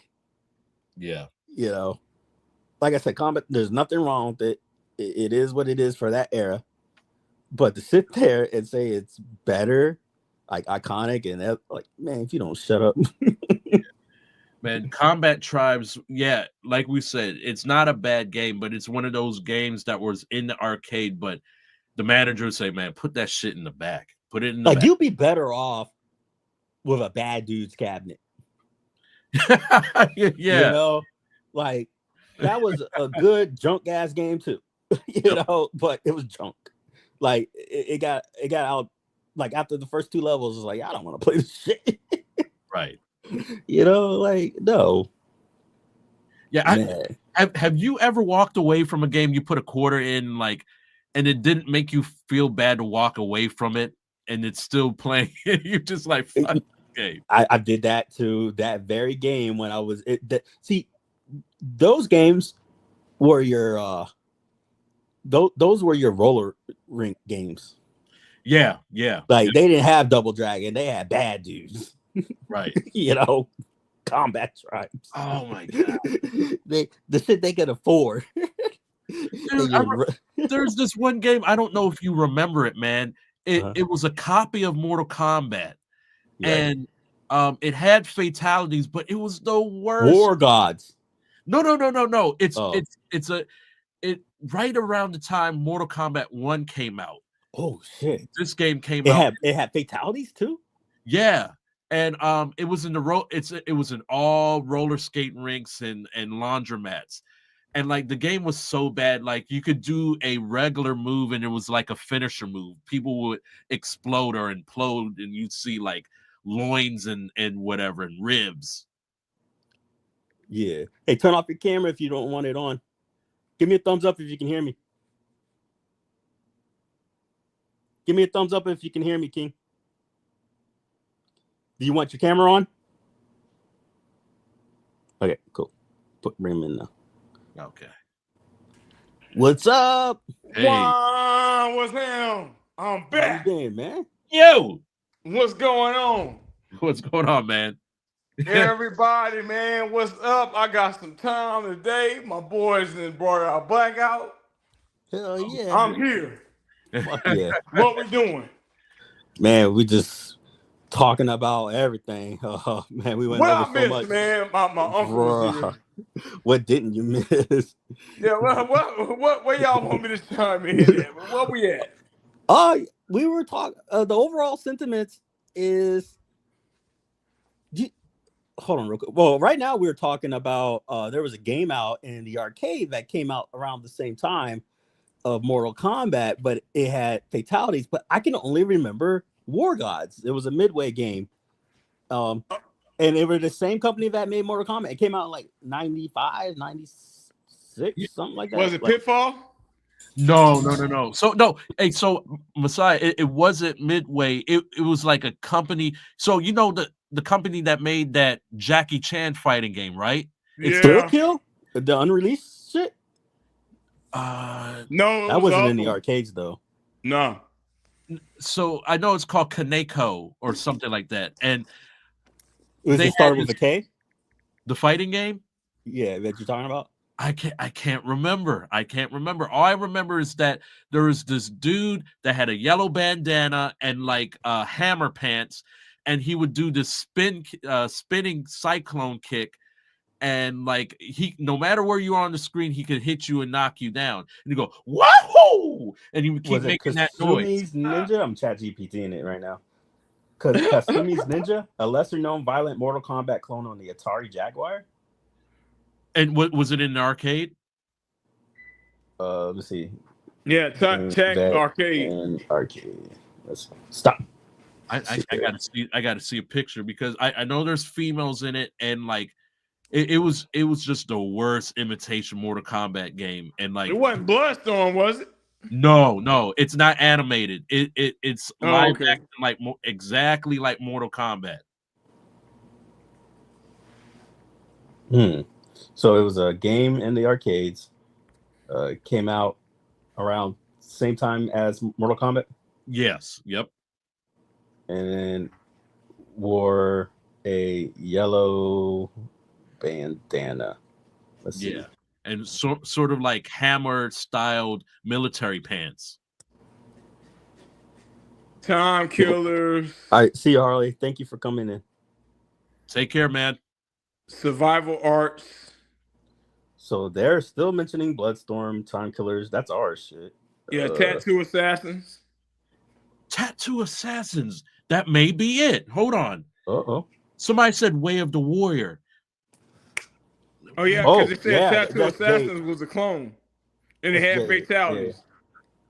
Yeah. Okay. She said Way of the Warrior. Yeah, let me see if I think Way of the Warrior is the Jackie Chan game, right? Oh, yeah, Way of the Warriors it was on 3DO. Okay. Yes. So this game, like Naughty Dog. Wait. It was a Naughty Dog game. It's Way of the Warrior, bro. She's right. And I don't think it was in the arcades though. Nah, it was on 3DO. Yeah. No, I guarantee you, this character in this game, like I was at a bowling alley in Capitol Heights, Maryland, or Suitland, Maryland. Okay. And it was on an arcade machine, and the dude made that noise. He did like it was a fake cyclone kick, just like Billy and Jimmy did on Double Dragon. And Tattoo Assassins had a dedicated arcade cabinet. Yeah. But it was never officially released for mass production. It might have been that. Okay. Let me see here. Because here's the thing about arcades. They got shit that might not have came out. It's it. This dude's got like his all gold fucking man, I wish I could bring this shit up. This dude, no way. Dude, this Are you seeing what I'm seeing? Out and she's like shooting fire. What? Is that which one is that? Is that Way of the Warrior? Tattoo Assassins. Tattoo Assassins, which and then this dude's got like this like fucking KKK clone head. He's like all gold and shit. What? It's an arcade game. Can you share it, mister? No, I can't because I'm on my iPad today. Oh, Hey, let dude, me see if you can do it for me. Prince, see if you can Google tattoo assassins. Dude, you gotta pull this up. Yeah, Oh, I'm I'm just about to get on my putting it out. computer. Show people this shit. Yeah, I read that. I read off the clone list. Bloodstorm is #1. You have something called survival arts, Yep, I saw that one. Shadow War of Secession, Way of the Warrior, Bloodstorm, Time Killers, Ultravert, Blood Warrior, and then Kasumi Ninja. Yeah, Bloodstorm was #1. This is it. Stop. It is Tattoo Assassin. Yeah. Yep. Dude, this girl's like shitting, farting out of her ass. So they probably didn't make it, Prince, to the mainstream. It said it had no mass production, so Yep. like whoever got it. Like what? Yeah, man. Dude, hey, Prince. Uh-huh. We're gonna have to next show. We're gonna need to get on Fightcade and see if we can get this. Yes. Okay. We're going in, guys. I like that. Still farting fatalities. What? Yeah, this is hilarious. Tattoo assassins fight. That's nuts. Let me see if it's. Yes, it's on Fightcade. It's on Fightcade. Yeah. Uh-oh. I might need the last time. This is awesome. Yo, Prince found his game. Yeah, this is the game I walked away. I put a quarter in it and then started you left. playing. I had to walk away from it. I'm turning on my shit right now. I'm gonna see if I can stream this shit. You ain't waste no dollar on it. No. Quarter Dude, was, that shit probably took a penny. Yep. This is awesome. Yeah, That was one of the machines at the 7-Elevens. Yeah. Damn. Shit, I don't even think a 7-Eleven will want this. I was telling them, dude, like, I think the roller rinks have more obscure games than even the 7-Elevens. Yeah. I found all the obscure shit in the Walmart and the roller rink. Because the roller rinks were in like impoverished areas, dude. Like, facts. you know, so like we won't get this shit. Like, it's what we needed, it's what we had, and it was supported. You know. Aladdin's Castle had like 5 or 6 Street Fighters, 7 NBA Jam. Like they had multiple of the same big arcade machine. Right. Mm-hmm. So that's why you won't play your Dynamite Dukes and your Bloodstorms and your Time Killers. You ain't gonna find that at Aladdin's Castle because they want moneymakers. So you had like 3 Double Dragons and shit that everybody was gonna go to. Right. They didn't want no Dynamite Duke or no Tom Killer in their arcade. That's what I was telling Messiah early before you came on. Like games like Bloodstorm, the manager be like, "Man, put that shit in the back." Yep, facts. Because he knew he wasn't gonna get nothing off of it. Because they were gonna do like you, Prince, and walk away from. Put a quarter and walk away. But if you would have played Terminator like I did and lost how much money? $5 on Terminator. Oh dude, that was ridiculous. Yeah. Or Rev X, that was like $5. Oh, and then Rev 75. X, Yes. Yep. 75 cents for what was that? The cartoon game by Don Bluth. Shit. No, yeah. I know. Space. No. Not Space Ace. Dragons. Dragon's Lair. Yeah, bro. War Gods. I swear that was in the arcades. Wasn't it in the arcades? Yeah. That was an arcade game, bro. Yeah, I used to work. It was Dookie then too. I used to work at Six Flags, and we had 3 War Gods machines. We had War Gods. We had Street Fighter 3. We had Dynamite Cop. We had Raiden X. I bet y'all had a driving game. Huh? I bet y'all had a driving game. Oh yeah, we had a lot of. We had Ocean Hunter. We had the Jurassic Park shooting game. Yep. A lot of stuff, man. All money makers. That's the thing about arcades and why they had so many. If you go to Galloping Ghost, Remember we saw all them damn games that had Yeah. cabs? Yeah. Ninja Clowns had a cab. I'm like, what? Yeah, and that was actually pretty impressive of John. He got a license. Who? John got the license of Ninja Clowns. Oh yeah, he did. And That what I was actually the have to other admit that's actually was impressive. Wait, What pull was up the that other- comment from Shotgun Sean. What? What? Ocean Hunter. Are you Oh, serious? Oh yeah. So check this out. He's right. So that and the what's that driving game, Sean? It was never released in the States, but it's on Yakuza. Oh, Are you mother- serious? The only way you can play it legally and licensed is through Yakuza. So you go to the Sega arcades and you play it there. what is wrong with Sega? Just put them on a console. Do you know what Sega Technically, doing? it is. You just gotta walk your ass over and play it. Hey, you know what Sega doing? From what I understand, Sega wants to start their own streaming like a Xbox Game Pass. Oh Makes yeah. sense. Yep. So that's why they pulled all their shit from Steam. Oh shit! Wow. So just think if Sega did a Game Pass type deal. Oh man, they gonna put all that shit on that. I guarantee you, because they haven't came out with a part 2 of the mini. Right. They pulled all their shit from Steam, so it only makes sense. Right. Damn. I'm trying to pull this shit up right now. Got it. Yo, Ocean Hunter is such a good game. That's a good game. Oh my god. And that's the only reason why I knew about Ocean Hunter is working at Six Flags. Mm-hmm. Oh, and I bet you your Six Flags had off road. Yeah. Oh man. Had a lot of shit, man. This Cruising USA is another one. San Francisco Rush Alcatraz Oh, edition. damn. Oh my god, I love that was- game. That's a good. I wouldn't mind that real cabinet. Yeah. That version.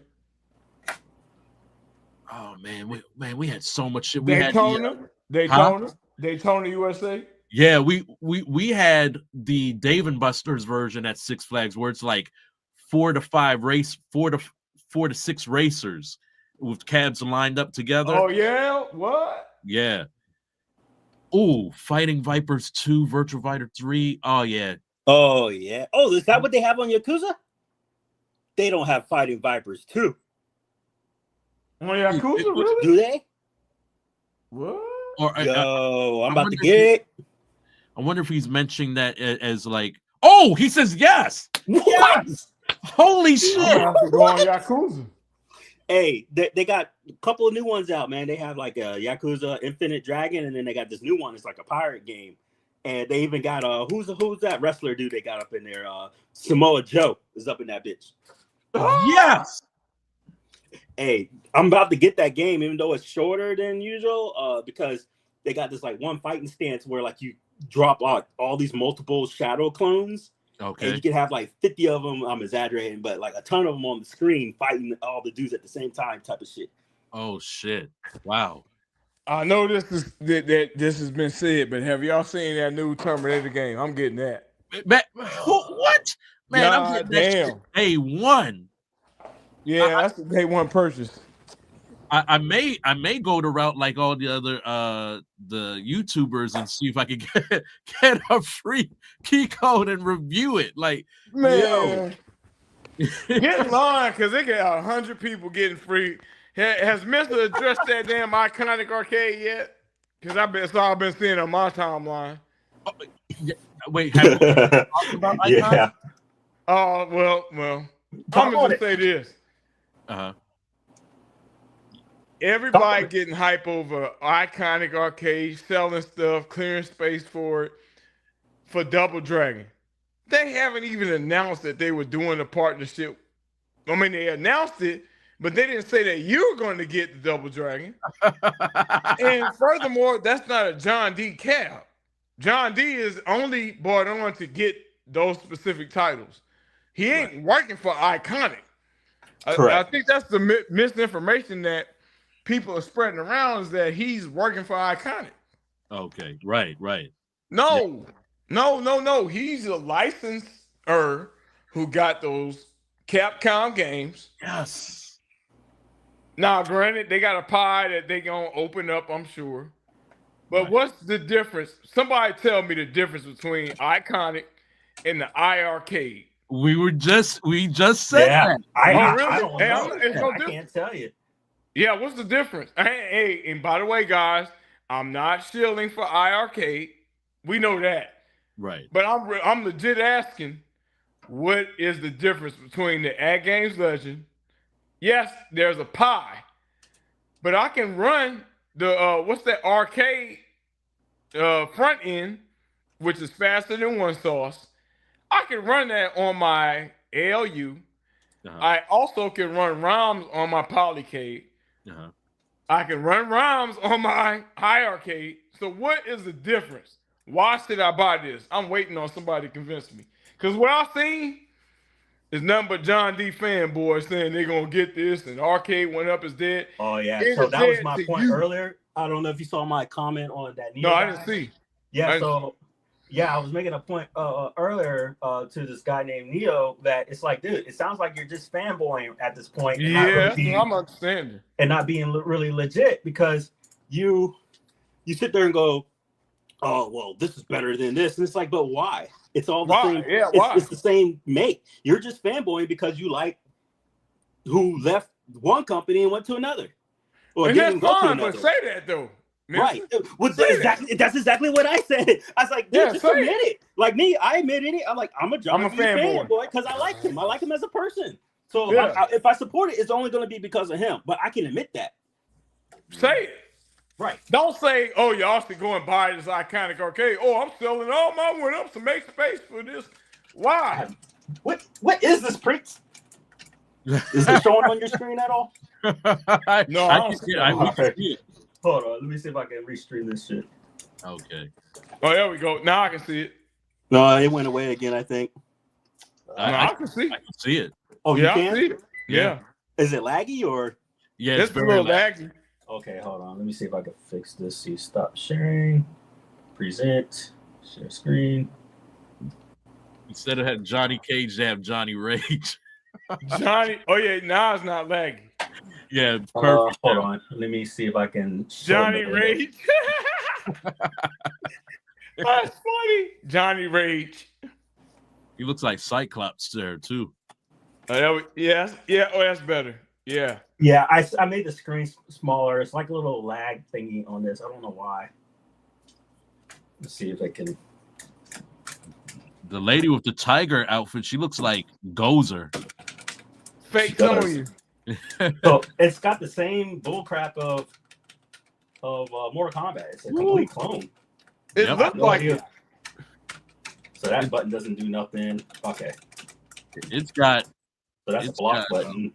Eternal Champions going on and Mortal Kombat and. I see why you only spent 25 cents, Prince. This shit.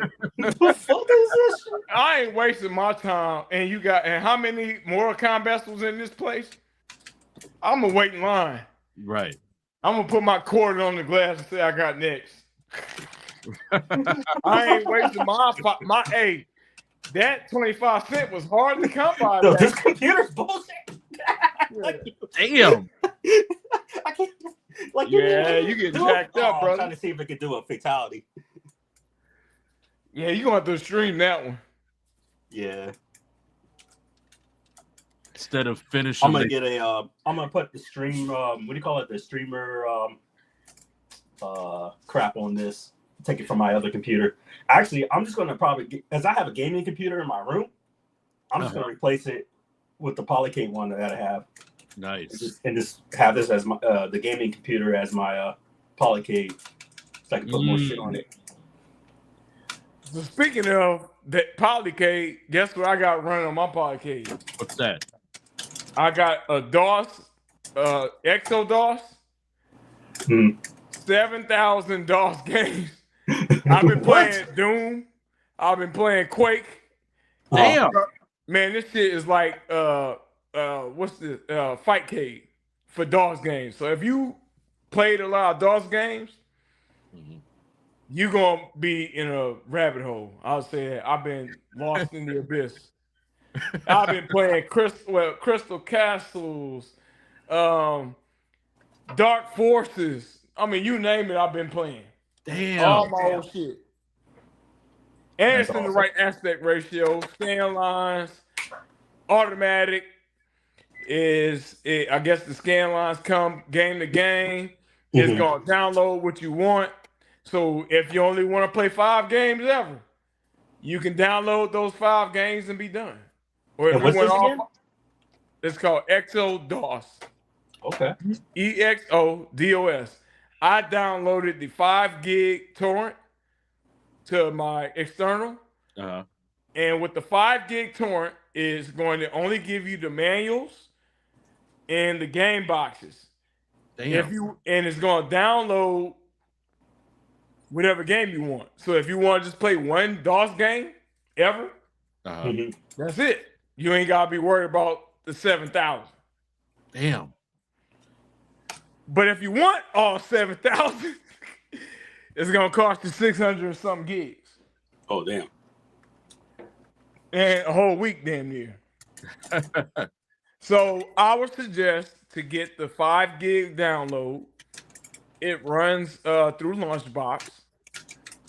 I also got a media download add-on that has all PC gaming magazines, all PC magazines from like the 80s to like the 90s.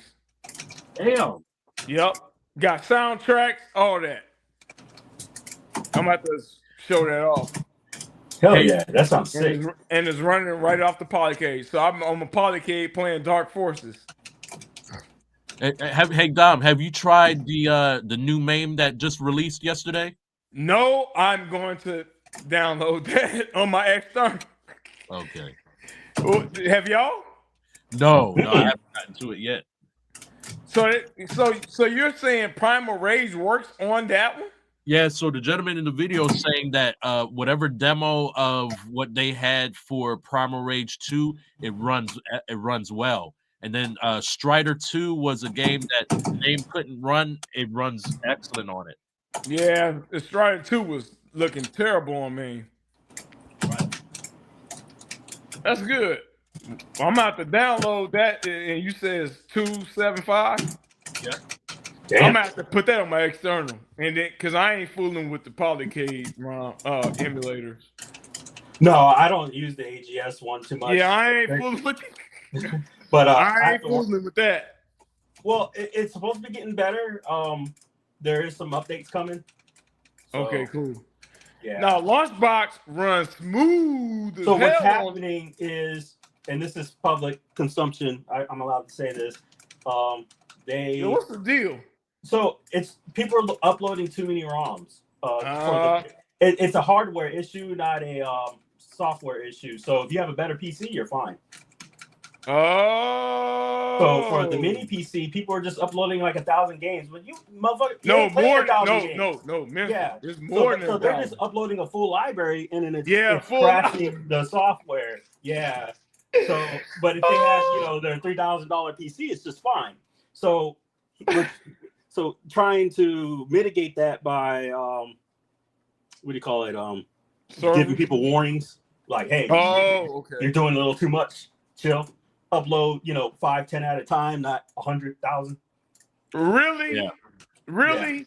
Yeah. You're supposed to do like what you said, Benson, and get you an external SSD, put all your ROMs on there, and run your shit off an external. Well, which is fine. You could do that, but if you're going to make the software scan for it, you need to come correct. Yeah, I mean, you need either a better PC or you got to do it slower. Yep. Or just stick to your main shit. Cause come on, Prince.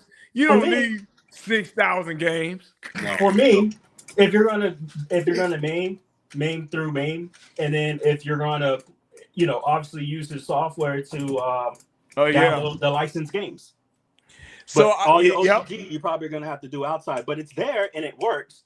It's just people are doing too much, and they don't understand the. They're blaming him, but it's not necessarily. No, I ain't him. I'm using it like you doing, Mensa. I'm using AGS, the front end for Steam, and store games only. Correct. Yeah. Any other thing, Fightcade and this DOS shit is on my external hard drive. Right. But I mean, we can't say that. But if somebody hits me up and says my shit freezing, that's gonna be my suggestion: is hey, run your shit. Fucking external. God damn. God, he wrecked me. Yeah. So that I'm gonna give it a spin and see, because you know the last version of the main Daytona 2 worked, but it stopped. So I'm wondering if this 275, because they're saying it could play mostly anything now. So they I think that's what it was. Daytona 2 was the one that never came to the United States, right? Nope. Right, but it's legally licensed on the Yakuza. Whew. If you want to play it, I think it was the last game. So I'm sure it's on the newest one, but it's on Infinite Wealth for sure. Okay. Hey, those games are amazing if you never given it a chance. Right. You can play them forever, bro. Damn. Yeah, man, so the newer one is shorter than the other one, but that doesn't mean that it's a short game. Okay. It's still big. It's still massive. You still get like 50 hours out of it. But the Infinite Wealth is like the true hardcore RPG. It'll take you, if you want to do like a perfect, all the side quests, you're looking at like 300 hours. Damn. Man, my backlog's so crazy. I got Indiana Jones, never fired up. I think Starfield ain't fired up. If you want to play like cloud streaming, check out the Neo Geo Now crap. Not Neo Geo, I'm sorry. It was on my mind. NVIDIA Now. Really? Yeah, so I've been cloud playing Steam games on my iPad. Like I've been playing an actual MMO on my iPad just fine. Damn. No lag? Barely any, if ever. Like I've been doing raids. So the input decent enough, because if I can play during a raid, now it does lag here and there, obviously, because how Wi-Fi and all that crap, and I'm playing on my iPad. But as far as like it not being playable, no, it's highly playable. Nice. All right, I'm about to try it out. I went for the full package. I don't know if you can right now because they're transferring their billing services. So like my service was supposed to end like a month ago, and they grandfathered me in to keep me approved until like next month, until the transfer is over. Okay. So they don't, and there's limited space too. So it's either you pay for your crap or you get bumped and taken off, and you probably never get it back. Wow. Yeah, because people want this crap like ASAP. Hey, I'm telling you, man, playing on my iPad from Steam games, because you don't need as long as you gotta get in it, you don't even need a crazy PC, because you're playing through the cloud. Damn. Because you're renting out the crazy PC. So Space, and what you just said now, Mister, has got me saying F all these arcades. The Polycade was my last machine. Yeah. I'm gonna emulate the rest. Wait, is it? Well, hey, I own these. I'm gonna emulate the games. I ain't gonna fill my room up for a nice backdrop. They had this one dude with a video. He said the only reason he got into collecting like consoles and shit wasn't because of what I said. Oh, it's nostalgic and bring back memory. This dude said he wanted a nice YouTube backdrop. He pulled a Danny. Yeah, I promise you. He said he went broke. Said that he only wanted a nice YouTube back. When I heard that, I said, "Oh, that's a problem." So did he put out a GoFundMe yet? Huh? Did he put out a GoFundMe yet? No. Guess what he did? He did the same thing RGT85 did. Sold all this shit. And now he got a Ken Hank 12 gig hard drive with all the games on it. Jesus. Yeah, but yet they talked about, see, this is the thing about entitlement. You talked about Bill's machine was all gonna be nothing but an emulation scraper. But then y'all all doing reviews on Ken Hank. On pies. on a fucking Pi. Like, oh, we can't wait to get this Pi 2 GB. But the same motherfuckers were attacking Bill, calling him hood and deadbeat and all this other shit.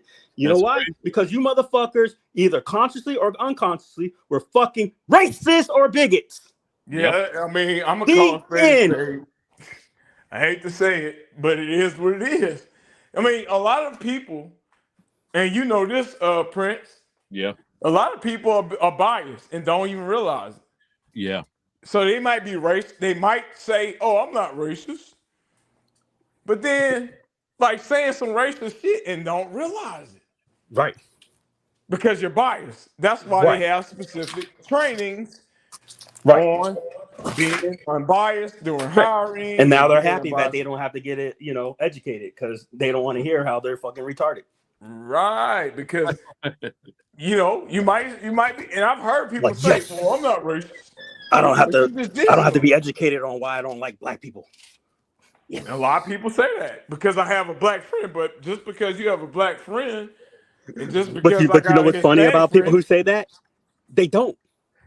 Tag them. It might be an acquaintance. Tag them, or it might be a coon. Tag them. Yeah. That's what I want to see. When Mr. leave, man, that motherfucker, I mean, a lot of people do that. Mm-hmm. So, I see nothing but these Ken Hank, nothing against Ken Hank, but I'm seeing people push this. Hey, just emulate. We're going backwards. We're going back to 2012. Before Arcade Went Up came out. Yeah. Because we were saying the same shit. Emulate. People building these emulation arcades. I had one. And then when Arcade One Up came out, everybody wanted a dedicated cabinet because you couldn't go out to these arcades, Dave & Buster's. It's because and don't forget COVID. Yeah, that's what I'm saying. You was at home. Yeah. Right. It was that. Like prior to the iArcade, I had went to a pawn shop and somebody made like their own Pi cabinet. Bingo. So it was like a bar top. It wasn't bad at all. That's actually when I put it in the house, it had a subwoofer and all that. And even the wife was like, "Oh, this is actually pretty cool." Like, so it was like a no-brainer for me to actually get a real one versus that crap. But what was so different about the one that was handmade? It was real wood. Like not cardboard shit. It was like actual rounded out, smooth, sanded, painted. It was, felt like an actual arcade cabinet. It was just the bar top though. Yeah, a lot of people. So if you guys look at the numbers, okay, people can talk about Arcade Went Up is dead, but a lot of people got started with Arcade Went Up talk. Look at the numbers. Those numbers are significantly down. So I don't know if people are they got other shit to do like me and you guys. But for their company, then why is all their cabinets selling out? Huh? Why are their cabinets selling out then? Because Arcade Went Up looked at so I'm just no, but what I'm saying is they're saying they're dead, but yet they're selling.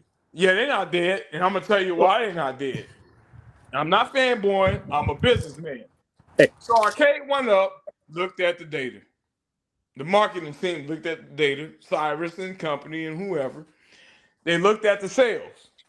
They realized that the P-Dubs, the Mike B's, that is a small percent of buyers. So when you say it's dead, is it dead to you? Or is it dead to the masses? Because the masses is going in to Sam's Club. The masses is going into Walmarts and all these different places they sell Best Buys and say, "Oh, I remember Pac-Man from when I was a kid. Let me grab this." Right. Exactly. That's the people they're marketing to. Exactly. The people with lack of disposable income, not to the guy with 30 that couldn't afford the $30 that for a Glen product. You know what I mean? Like, oh, it's been 6 months and I missed out. It's like, dude, it was only $25. I couldn't afford it. My taxes didn't come in yet. Like, what? It was $25, bro. Maybe this is not for you. Exactly. I've yet to hear people talk about what you said, Mister, because the guy who bought my Infinity game table, you know what he told me? Dude, that's his hot. I want one. It's just too expensive for me right now. Well, it's very expensive. But I love it. I love the concept. I would own one if I could. Yeah, if it drops to 800, I'll buy it. Look, the guy told me, even now, as old as it is. You know what he told me? He said, I have, I think, 5 rental properties across Los Angeles. I have one in Big Bear. Rich guy. He said, I'm going to put this in my Airbnb. Right. In Big Bear. So those are the Imagine people. the kids, bro. Like, if like when you got a dentist office and businesses, cafes and stuff like that, those products are great, like for the children and even for people who've never seen one. There's a lot of people who just don't know. Yeah, so when you see these videos, I think it's rejection. Because my mom always used to tell me, don't expect yourself from other people. So this group of people doing these videos to other people like them. Right. If the masses of people are not watching YouTube. Check this out. I was at the bar the other day, right? And dude was like, hey, what you do? Da-da-da. And I was letting him know about the arcade community. He's like, I never heard of one. I never seen one. I was like, well, what about this game? This game. Sorry, no. I don't look at TV. I don't look at none of this. You know what? This young guy, he's a college dude. He works for neurosurgeons. He's the guy who's responsible for making sure all your nerves work before and after surgery. He's patenting, licensing for new products to sell and make, to the doctors. And I mean, he's doing some great things. He has no clue about any game because he's never seen one.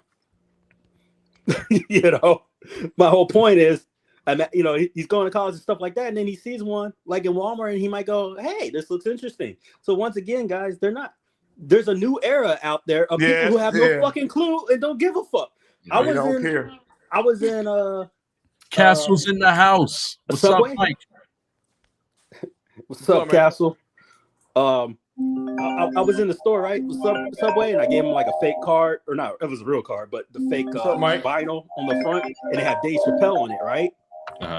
Dude had no idea who Dave Chappelle was. Hey. None, and dude, this guy was like 40. And same with the people, and same with the people who were serving the food, had no idea who Dave Chappelle was. I was like, they were just on Saturday Night Live, and they looked at me like I was dumb. Like, what's Saturday Night Live? Like, there's other people in this world than just us, right? Again, I'm gonna tell that to the masses. Stop expecting yourself from other people. Right. I had somebody tell me, what's Fightcade? Now, if you ain't in that Fightcade community, I mean, shit, you don't know that here's a script and you can play this and that. I can play you online with Marvel. Now, if you ask your average person, remember that other community that we are in, none of them know what a Fightcade is. Exactly. None of them know. So it's safe to say, Prince, to show off NES games, to show off, go backwards, because these arcades, you just said it, man. Oh, I played this in Capitol Heights, Maryland. What's the name of that game? Right. Do you know that's the average person? Hey, how about those videos where they were just showing average people playing and not having a clue? The lady was like, I don't know what I'm doing. And they're like, shame on you, IRK or RK1 for showing this video. I'm thinking, but that's the average player. Who gives a fuck if they knew what they were doing or not? Like, this isn't competition. This is for fun. Yeah, I don't give a fuck if the person's just jumping in the air 24/7. If they're playing it and having fun, I'm not understanding why they had to play like they were, Justin Wong up in this bitch. Like I'm confused. Let's be honest, man. Y'all want some like a 300-pounder playing and shit, and just not average people. Well, let's be honest, man. How many people, and I'm people, button mash or new fatality? Let's be real. Come on, man. Be honest. Dude, I mean, how would you... Okay, yeah. Be honest. I want to answer that, but I want to answer it like this. Let's use some common sense. Who the fuck would know? You go to the arcades. You see Mortal Kombat. How the fuck would you ever know what a fatality was or how to do it? It was one person that I know at the arcade. It's impossible to have known. Yeah. It would have to get leaked to you. You have to go find some fucking Nintendo Power, but that shit was already out by then. You only knew the fatalities because you had it on a home console. You never went to the. It's not like they had the fatalities listed, and if they did, they didn't have it on my machine. No, right. Somebody had to tell you the fatalities, or you had to get a Nintendo.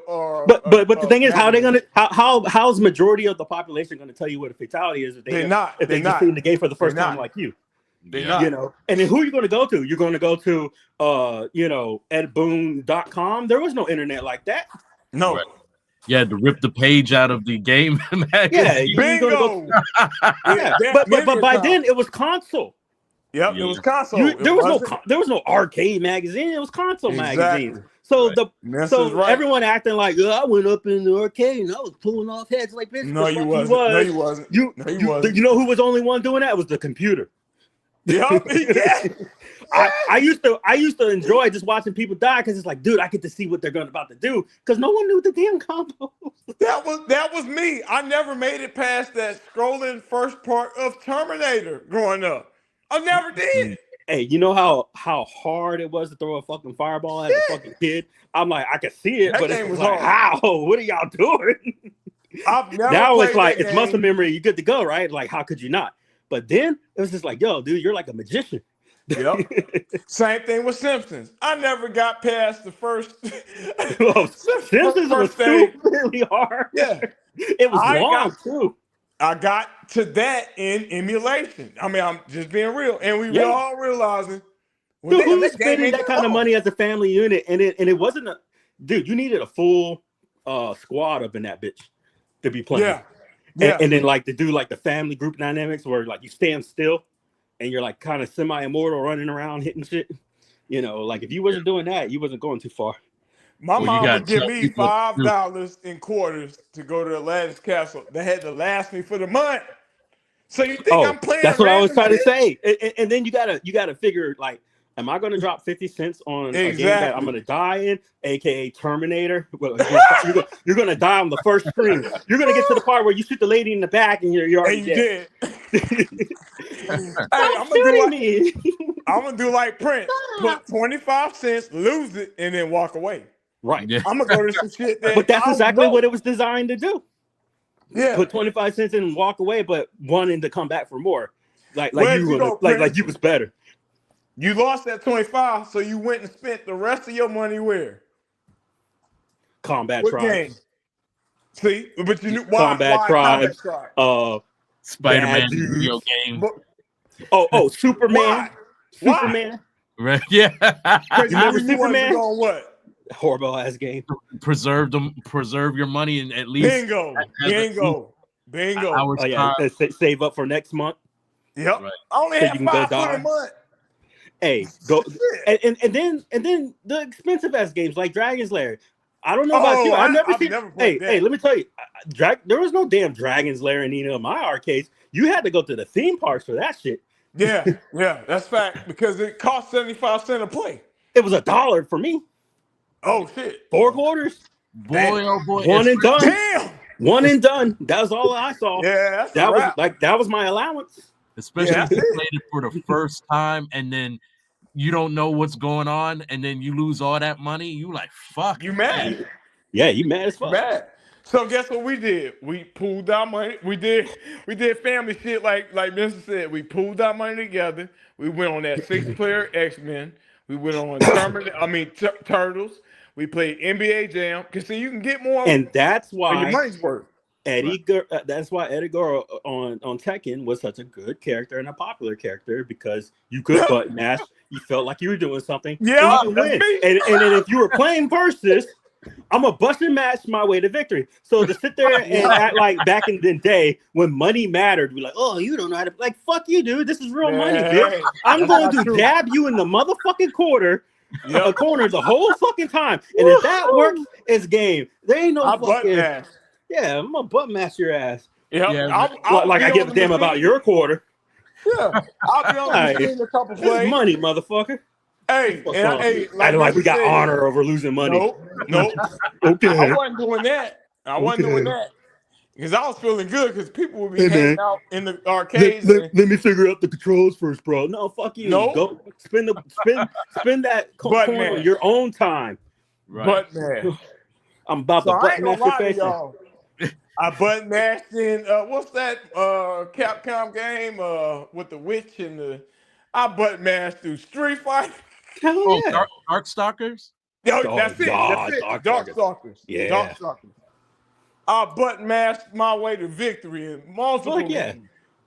I ain't gonna lie. That's why people acting like that's not why E Honda and Chun-Li won't break. No, like you doing something real, bitch. You button mashing, and your button mash. You're spinning the win to victory. You're just sitting there pressing the same damn button in the corner, just hitting fucking in my face and my nuts. You know, spinning around the house kick. You know, like fuck, bro. And then the same thing with Gal's bitch ass. Let me go back up into the corner, and then you're just gonna. You're just gonna rope it the whole time. Are you gonna throw a fireball at me? Oh no, back forward, boom. Oh, you're gonna fucking hurricane Karana your ass? Nope, fucking spinning fucking backwards fucking flash kick, bitch. Like you, and then the bitch had a fucking like 20-inch fucking arm reach.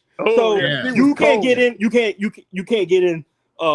You can't get in there to trip him, and you can't even get in there to punch him. His range was stupid. If you was a master Gal player, I think you won.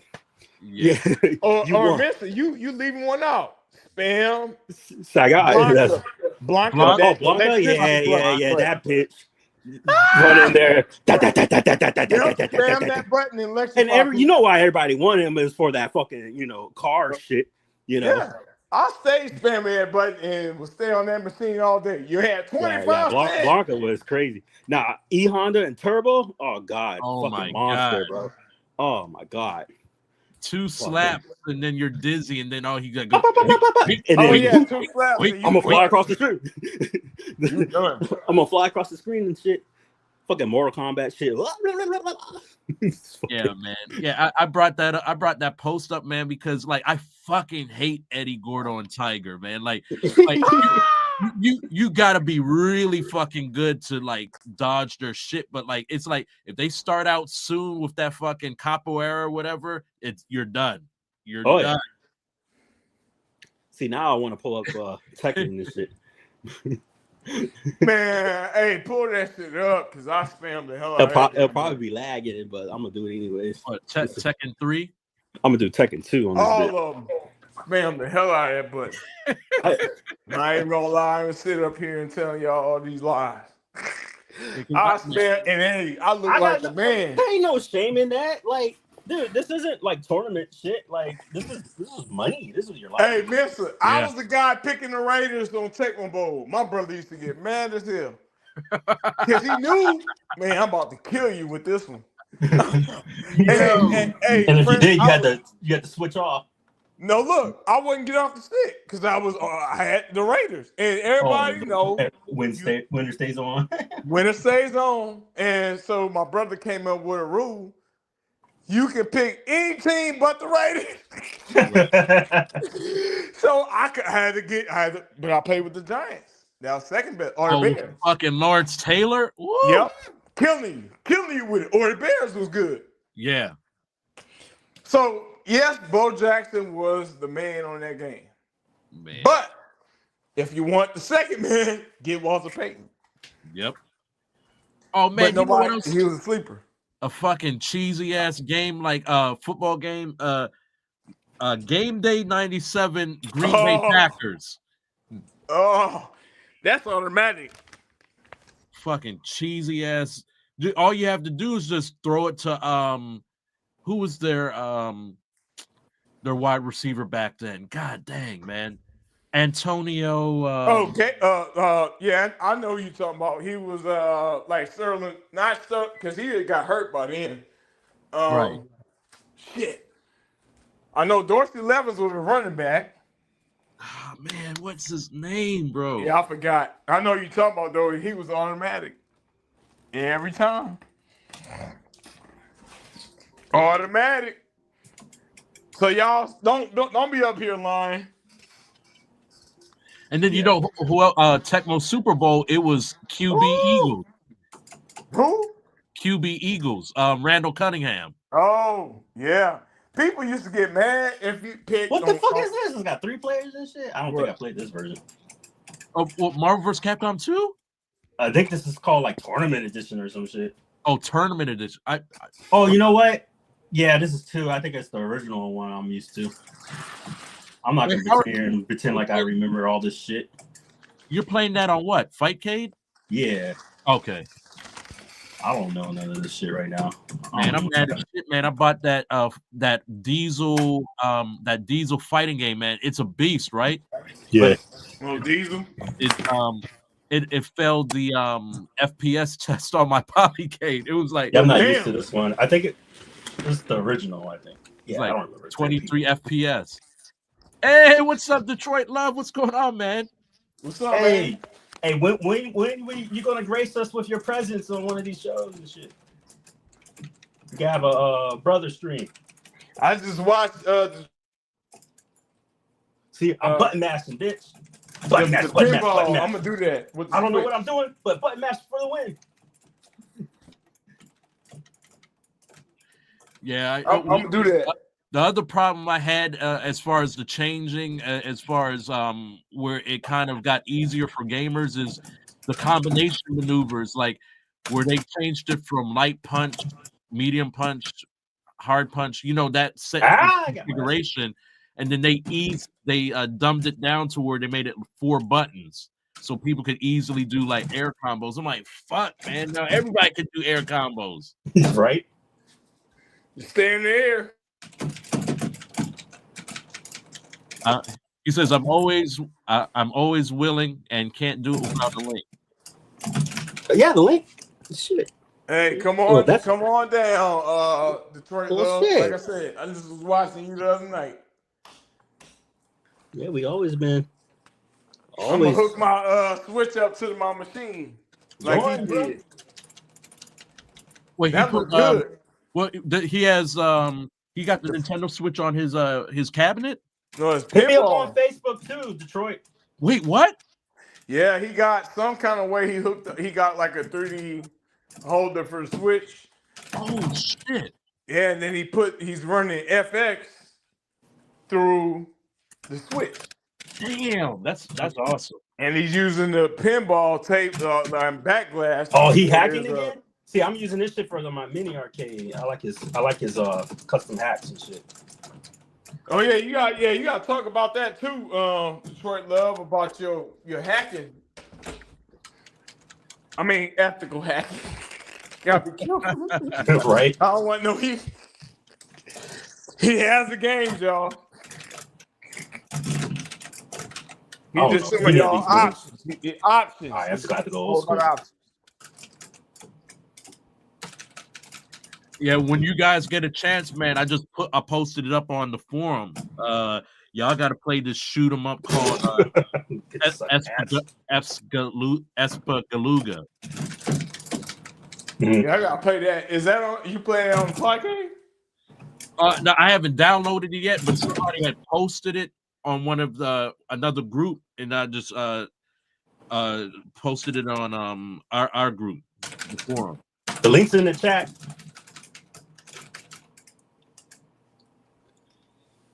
Oh man, yeah. Oh, damn, bro. Angie Stone is dead, bro. She just passed. What? away. What? Yeah. It says I've just seen like an hour ago. It says what happened? Dead at 63 following a car crash. What? Oh no! Oh, this is so sad. Angie Stone, man, I wore her out. Plus, when she was a rapper. My brother. Damn, man. I love her songs. Yo, it's crazy. People are like mysteriously dying and yeah. You heard about Gene Hackman, right? Yeah. Gene Hackman. They said him, his wife, and his damn dog. Really? Yeah. At the same time, apparently. Well, I'm sure one died and then the other just couldn't manage. You know what I mean? And then the dog died because he ain't getting fed and shit. So yeah. That's nuts. I hope it ain't carbon monoxide because that's. No, they ruled that out. They say that they can pretty much 100% confirm when he died because they know when his pacemaker failed him. And they're saying that's pretty much probably right then and there. What? Now, why the wife died and wasn't able to alert? I mean, you know how that shit is. If she was truly in love with him and shit, there's many reasons why that went down. Right. No. Damn, bro. The dog too? He'd probably starved to death. Yeah. Oh, yeah, that too. Yeah, the dog couldn't do nothing. Because they said it was like over a week. I've heard. Oh, really? Yeah. Like I've he's heard been dead for several weeks now. Like, let's think about it. What was that one actor that passed? That black actor from Good Times. Who? John Amos? Yeah, you know he was dead for over a month before it was reported. Yeah, because the daughter was saying, I remember. And she was blaming the brother. Like, yo, they were fighting for the estate. I don't know what the fuck's. I don't think I've played this before. Damn, bro. I think it's the second one. I mean, it's the same move, so. Gentlemen, I gotta run. Go ahead, man. All right. Good talking to you. Yeah, you too. Let's see here. Stop streaming. How do I stop that? All right, cool. Yeah, man. Talked about a lot, bro.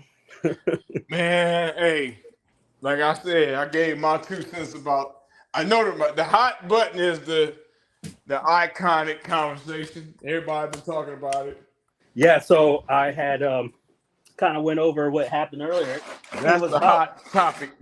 Yeah, it was about iconic, and it was a tuber who posted some cringy butt kissing stuff, and it's just like, I get it, you like John D, but you know, stop, please. Like, it's getting kind of sad. You know. Let me see. We got add to stage. Hey, brother, how you been? Hey. And let me put this banner across just for other people. The views on this show are not reflective of our guest or host. We all have our own opinions. Hey, put the disclaimer up. Yeah. What's up, man? You're frozen on our screen, brother. Yep. Oh, you're moving. You're chopping, but you're moving. Oh, there we go. A little bit. See, we're about to dominate the bro stream. Oh man. This is just to let you know, you're still lagged on our end, bro. So we can't hear you, or we can see you, but you're frozen. So we can't make out anything. Yeah, cut your camera off. Yeah, if you cut your camera off, it'll probably be a better stream. Yep. It'll increase your bandwidth. Yeah. Increase that bandwidth. I learned that with Teams. Right. At work. Cut the camera off. Right. But yeah, it's to the point now. It's like, so what's the deal? What did you say? I'm sorry if you got repeated, but just like summarize. So what did you say about iconic? Are you talking about the So it was a little bit about both. Bill from Bill's Retro had made a post, and I was giving him compliments because I think he's a great guy. But it was his take on Bill's Retro, yes. Yeah. But I'm only I'm ignorant on whatever he posted about. I was only commenting on the headline and the person who made a comment. And it was about leaks against Arcade 1UP and Iconic. And then I see this Neo Geo guy or whatever making a comment. And lately, every post and comment I see from him, it's been like super cringy, like over butt kissing, route. And it's just like, bro, it's kind of like lame, at this point. Like, you get it, you like John D, but I think we all know him in our own way. Yeah, we did. Everybody know him. but what made no sense is like, it's the same. Like, I'm trying to understand why it's better if it's the same cardboard, the same games, You can just, like me, I would say the only reason I'll fuck with it is because I like John D. And John D's sporting it, I would like to be in that space. But to sit there and go like, oh, this product's better because of XYZ, and it's not true. It's just like, you're looking weird. Hey, Detroit, can you hear us? Nope. Still nothing, bro. Well, he might can hear us, but I'm gonna say what Detroit Love said in his video. Yeah. He said, "I like options. I'd rather you say, hey, I'm getting this iconic because I just want another option in my market." You rarely hear people say, "I want another option." Actually, that was exactly what I said earlier today. Is that options are great. I love the fact iconic is in here in this space. I love it. I'm just trying to understand why influencers are trying to BS us on why I should like it. Yeah. Don't try to BS and say why. Just say I want an option to Which play is your right. Multiple games. And that was the point I was making about Nintendo and Genesis back in the day. You only want one because of the money, right? Yeah, but who didn't want options? Hey, can you hear us, bro? Can you? Damn, he still can't hear him or yeah. So my friends picked Genesis because it was more mature. So if they were, wanting to level up a bit, they went to Sega Genesis. Or if they like sports titles, Nintendo, we didn't have that. All we had was Tecmo Bowl and Baseball Stars. But see, I don't think was that really a debate back in the day? I don't think they knew what they were going to own. I don't think they knew what they're going to own until they owned it because there's new product. How would you learn to know that Nintendo wasn't going to drop something on the level of Genesis? True. That wasn't a debate. My mom got me one game a year, and that was on my birthday or Christmas. Bro, I remember by the time I got the Nintendo, I think the other product was out because I remember every single day my dad would go to Kmart and put some money in on layaway. Oh, I remember that. Yeah, layaway for sure. And it took him like a year to get me a Nintendo, and it was the greatest. I got it. It was a surprise Christmas present, but I remember going with him every year, going to layaway, and damn, bro. All right, yeah, you're always welcome. Please come through, and I'll send. Hit me up on Facebook if you can. Yeah, you're always welcome, brother. Yeah, you're always welcome. But yeah, I don't think so. To your point, Mister, that's a great point. I didn't know I was getting Mario 3. Right. I was surprised with that. I mean, I ain't go to school saying, yeah, I'm getting Mario 3. Because I ain't know what my mama was going to buy me. Hell, I had an Atari 2600 till 89. Right. And then, exactly. And then with the Nintendo and Genesis, remember when the only thing, you know what was the surgence of Genesis for me, and this is my hot take, the Mortal Kombat Blood Code. Oh yeah, that when they did that, and I just say they, as in as if Sega had anything to do with it, but that changed everything. They had to make the company hot, adding the blood, bro. Yeah. What? Now, see, for me, I played both, and I remember both. I personally like the graphics of the Super Nintendo one better, but the Genesis definitely felt more at home with the blood. Me personally, that blood was like, yo. I thought that the Nintendo was fun, but I like sports titles. Right. See, and I could never get into it. I couldn't get into the sports because I didn't understand what the fuck I was looking at. All that, the running plays and shit like that. It was just like, I see a bunch of stupid ass lines. Yeah, but see, I will try it. Now, if the basketball games, all that was fine, but yeah. Yeah, football. So now the football game that I was good at was on the Dreamcast, the NFL 2K. Oh, 2K. Oh man, I was going on that. But a lot of people got that though. Got the Dreamcast for 2K. That's fact. House of Dead and because they said, I think I was going to college when Dreamcast was hot, and they said, oh well, the Dreamcast has arcade style titles. Like it matches. Whereas your PlayStation, shit, bro. Dude, it had a 4-player port. Yeah. It had an Ethernet port in the back. It had a built-in modem. It had its own online service. Dreamcast was hot. It had a keyboard and a fucking mouse and a web browser. Bruh. Dreamcast was hot. It had a microphone. Yeah. All that shit. Like, dude, what did it not do? What did it not did do? a lot of stuff, but you had to choose. Whereas now, our kids, it was a full-on computer, and then you could hack it. Like you could like burn CDs to play, other games and shit. Like, dude, this shit was insane. Because I had people who did not get a Dreamcast; they had Xbox. Bro, the Dreamcast for me will always be the greatest console of all time. As far as like what it did, it was ahead of its time. So go play the Sonic game now. It still holds up. It still holds up. Playing that fucking song at the beginning, and like, dude, like if they made a game just like that right now, people wouldn't necessarily be shitting on it. They'll go, it's a little dated, but it's not bad. It still holds up. PlayStation, I ain't gonna lie, I had PlayStation. I got that for Jason? 96. That don't hold up at all. Like play those PlayStation games now. Come on. Oh yeah, play Siphon Filter now, and boy, dude, look at Dragon Ball GT for the PlayStation. Terrible. That was Dookie then Dookie now. It was it was hot garbage. When I turned that on, I was like, this is unplayable, man. Hey, come. So emulating PSX? No. Why do you think that people always emulate Dreamcast?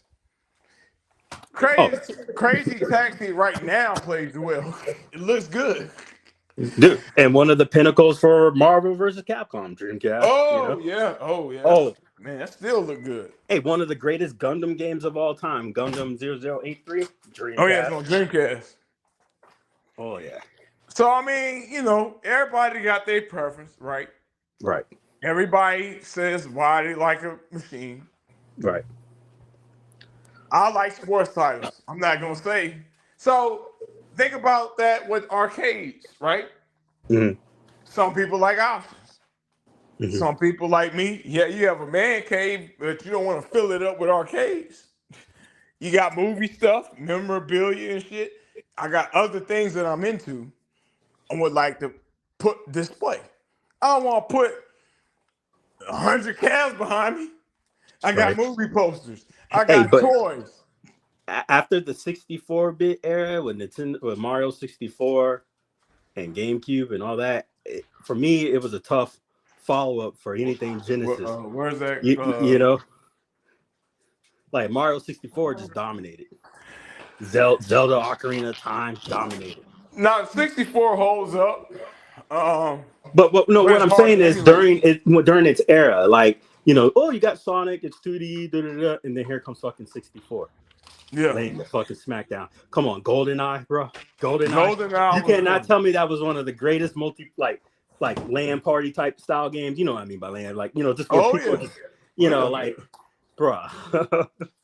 GoldenEye was one of the greatest, shooters for multiplayer competition to date. GoldenEye, that was some fun shit, man. So there's a reason why the GoldenEye people lined up to get it, even when Switch released it. There's a reason why right now people buying StarCraft. There's reasoning for it. Yeah, and everybody's got their own, memories and stuff. But then, also what I don't hear a lot of people saying, just like you said, right? We always go to the console, obviously, because console was known for its gamepad usage. PC in the end is still the master race. Still, while we were sitting here debating about pixely Mortal Kombat, World of Warcraft, StarCraft 2, StarCraft, Command and Conquer, Doom, Jackrabbit. You know what I'm saying? Like, these were PC titles. Quake.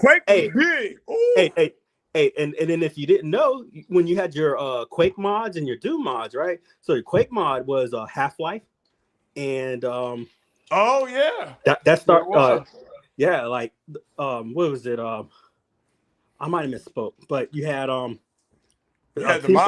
Team Fortress. Oh, Team Fortress was a mod. So Half-Life, the mod for Half-Life was the Counter-Strike and the new Team Fortress. But the Quake mod started a lot of that the OG games, And then it went to the Half-Life mods. That's what I'm thinking about. And then Half-Life, because if it's engine, you had a mod. So that's where Counter-Strike came from. And Team Fortress 2 were Half-Life mods. That's why they call it the Orange Box Collection. You know, a lot of games came from Doom. That whole Doom model. So check this out. I was just watching, what's that cat's name? God damn it. Oh, either way, he's like a popular streamer. He does a lot of horror game streaming, right? And this guy just made a Doom 2 mod. And people still doing it. Bro, it's insane. It looks gorgeous. It's insane. And the only way you can progress is by like going insane. So like you know, like say you're in like a 4-player or a 4-walled off room, right? Then you got to like take pills, and then like there'll be like an open hole in the wall, and like you're just like going through it for like infinite, you know, escaping the shit closing in on you kind of crap. And then as you get to the other space, you got to go sane again in order to see shit for what it is to progress. Yeah, it's crazy and it's creepy, but yeah, it looked great. But it's a Doom 2 mod. Like, what the fuck? So I'll give you an example of what you just said, man. My friend's father, they asked him for a Nintendo. He said, no, you can build your own Nintendo. This is in 1991. And they built a 386 computer. Ooh, heretic. And got the shareware disc. And some of those games look better than my console. Yeah. I'm not gonna lie. PC's the master race for a fucking reason. But like, but how many people have one? And then how many people? Exactly. And then that's what made consoles popular, because consoles it's cheaper. Right. So now look at consoles. They're catching up to what PCs are then. Like when PlayStation 3 dropped and they had the option to install Linux, that was the number one reason I got one. You know, the PlayStation was so powerful, the 3, that at the time, the United States Air Force created the 14th largest supercomputer in the world. Was that? Yeah, Google it. There was like 1,400 to 1,500 PlayStation 3s jerry-rigged to each other. And, yeah, look it up. It's still there. But they can't update it because they'll lose the Linux. But it's a super computer, because at the time, remember when the PlayStation 2 came out, I believe it was the 2, people were fearing it because it was so powerful that they were talking about how Saddam could take a bunch and then use it for his nuclear warheads and bullshit like that for the chips. True. So, like I said, these consoles were like taking like the top of the line stuff, because like when the PlayStation 4 dropped. What's up, Brooklyn? And it took all that money, right? They knew that they were taking a loss. These consoles do not make money by their sales and their hardware. They make their sales through their mediums. They got advertisements. You go and you buy Netflix, and you're watching Netflix shows. They're all taking a cut, bro. It's their mediums. You're watching their movies. You're downloading their games. They're making it back through their multimedias. They're not even making it back through their games. They're making it through the other mediums that is on their console. You're watching Twitch. You're on Discord. They're making money they're taking all that money. They're getting a cut. You're on their product, watching their shit. Ooh, Jason Little Alien brought me back. I was just playing Heretic this morning. That's one of the greatest games. That's another sleeper right there, man. But you know what Heretic used? Doom. That same engine. Right. So many. If you knew how to play Doom good, I was a good Doom player.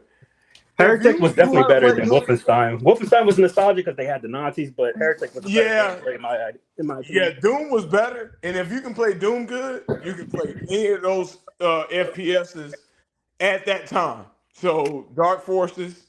Dark Forces. I'm trying to think. Jedi Knight. Dark Forces was the one where it was the. Oh no, I'm thinking the TIE Fighter. That was no. Yeah, Dark Forces was the second Star Wars FPS, and then William Shatner had one for Star Trek FPS. Oh, what was that one that that Commander Riker was in? Captain something. Yeah. You know what I'm talking about? I know exactly what you're talking about. I have Exodus. Captain. What the fuck was it called? Wing Cap. Fuck. I can't remember. But it was a good game. Yeah. Wing Commander. Wing Commander. That's it. That's Boy. Yeah. It was Wing Commander. Wing Commander was hot. That Commander Riker actor was on it, right? Yep. We spent hours playing Wing Commander. Hours. Civilization. The first Civilization. Sim City. Doom. Oh, you ever played it was called like American Settlers or some shit like that. Like oh yeah, that was after Oregon Trail, because Oregon Trail came out in 88, 89. Then it was that one. Hell, we used to play Number Munchers in school. Bro, Number Munchers was gangster. Remember that shit? Dog. I've been trying to find that game, man, and it's hard. It's on Exodus. I have it. Nice. I was playing this morning.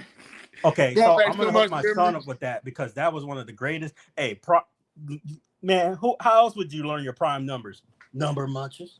Yeah, because they got prime numbers, they got multiples, all that. Oh yeah. What's the other? Carmen San Diego is on there. Hey, Carmen San Diego would be pissed me off. I don't think I ever beat it as a kid, man. No, I ain't never beat none of those. I never beat it. I'm sure looking back, it's like, how did I not know? It's easy, but yeah, now. Yeah. But then, no, that shit was. You needed to know your shit playing that. You know the other hard game? You got away 24/7. Prince of Persia. The classic one. The classic. I've never beat classic. I never beat that game ever. I like the animation style of it. It reminds me of the running, the momentum. Like was it New World? And what was the other one called?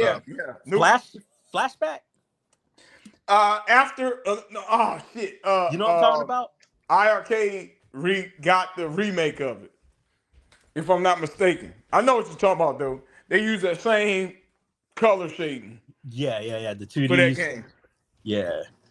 What'd you say, Prince? Remember Giroud? Oh yeah, I have it saved. Said that nuclear missile would get killed by Saint just. Hey, he said that. Hey, I wouldn't be surprised if that's still running to this day. Oh wow. I wouldn't be surprised. Little Alien said he got Mark Hamill Commander signed by Mark Hamill himself. Back when he still had Incredible Universe stores. That's crazy. That's a big deal, Jason. That's a big deal. Fuck yeah. That game was hot. That game was even right now it still plays good. So I saw earlier Detroit Love said Tekken on PlayStation 1 is the only game that helped. Hey, he's right. Because I tried to play Game Breakers or Game Day, and it looked even Metal Gear, the remaster. I played the remaster more because the original Metal Gear plays horrible on the original hardware. I'm trying to find. It's not a Star Trek game. I'm trying to find this game via ChatGPT. See if I can. Yeah, it's Wing Commander. Was it Wing Commander? It was the game, right? Yeah. Well, Mark Hamill, right? I thought the Commander Riker guy was on there. Let's see here. Wing Commander. It might be Mark Hamill. I don't know. Nah, I mean, I see Mark Hamill on Wing Commander 4, but I'm talking about like one of the OG ones. Oh yeah, Wing. That's actually part. Is it part of the Star Wars universe? Because Privateer wasn't Privateer part of the Star Wars universe? I don't remember that one, but I do remember all the Jedi Rebel assaults and all that. That was a part of the universe. Because I'm looking at LucasArts. Hey, Jason. So you played Dig. You played Full Throttle. You know, Full Throttle had a movie budget. Full Throttle had a budget of a full feature movie for a PC game. LucasArts got Day of the Tentacle. What's the other LucasArts? Day of the Tentacle. Oh man, that was a good one. I'll play that right now. Fuck. LucasArts was controlling things for a minute. Hell yeah, for a cool minute. Man, Soul Blade and Soul Lit. Oh yeah, that was a good one, Prince. That was a good one. He said it did not age well. Yeah, it did. No, Soul Blade did not age well. It didn't. A lot of man, I'm telling you, emulating PlayStation. But the music, like he said, was on point. And then the commentator was good. Huh? The commentator, like, welcome to Soul Edge, Yeah, that was good. And then the way like they introduced the characters before you fought. Yep. So all that's good on the PlayStation would be the music because they use that CD based music, but the gameplay. I think Dead or Alive 2 did a good job of keeping up. Yeah. Because I have that classic PlayStation, and I tried to play Siphon Filter. I said, "Oh my god!" But that game was hard as hell. It was nice. Tomb Raider was nice. All that was good for the PlayStation back then. Now, no. Hey, one of the greatest for me sports games sleeper hits for me. You ready for this shit? Yeah. Virtua Tennis. For which platform? Shit, Dreamcast. Oh yeah, that was a good one. That was a good one for sure. Even right now. I'll play it right now, bro. That game is good. Sam and Max. Oh my god. Fate Atlantis. Oh. There? What's the other one? Oh my god. You bring back memories there, boy. Hey, y'all. So did you know Prince had a video game? No. So yeah, so it's on his CD. It's like side B or some shit like that, right?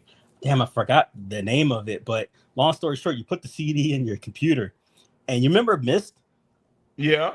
So it played like Myst, and you were like in his like house or mansion or some shit. I remember this shit crazy, and you like I remember like you go in like this room and it'll have like candles in it, and as you were going through, it would like have all his symbolisms and like this whole Christian thing going on. Look that one up. Like, dude, it was deep as fuck.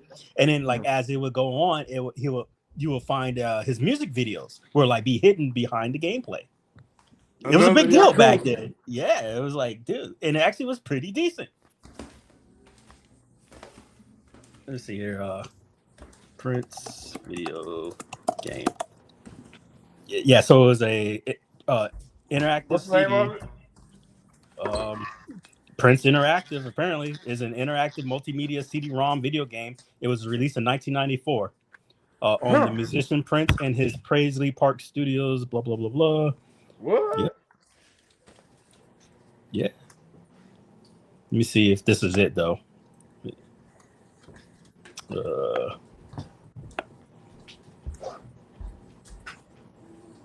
Free tattoo inside.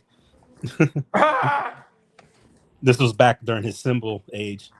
So a lot of people don't like, they always like to make fun of him for his whole, like, the artist formerly known as Prince. Yeah. Well, even though Dave Chappelle talked on it, but not on that specific, but if you listen to his joke about it or his speech about it, it explains why Prince ended up calling himself that. But long story short, he's like, you're not a person when you sign these contracts. You're the artist, or you're da-da-da-da. Like, they give you like this number, So Prince was basically taking a shot at the designation his music company put him under on his contract. So he's the artist, formerly known as Prince, which is exactly what it was on his contract. He was the artist. So he was getting paid, but not as Prince. He was getting all of his money. So that left the contract null and void in a sense, because he was the artist formerly known. Yeah, so he's under Prince, so he couldn't go around calling himself Prince. Oh, that's so he went around calling himself the artist formerly known as Prince and just used the symbol. That. So he was technically just the symbol, but his title was the artist formerly known as Prince. So he was getting all that money for himself. He couldn't get his own money because he didn't have his own royalties, because they took from him. He earned it all back later, I believe, but then he was getting hosed. Remember, he went from being all about the whole internet stuff to be like, no, fuck that, because you don't own your own shit. like there's very few artists to date who own their own royalties. Look at Taylor Swift.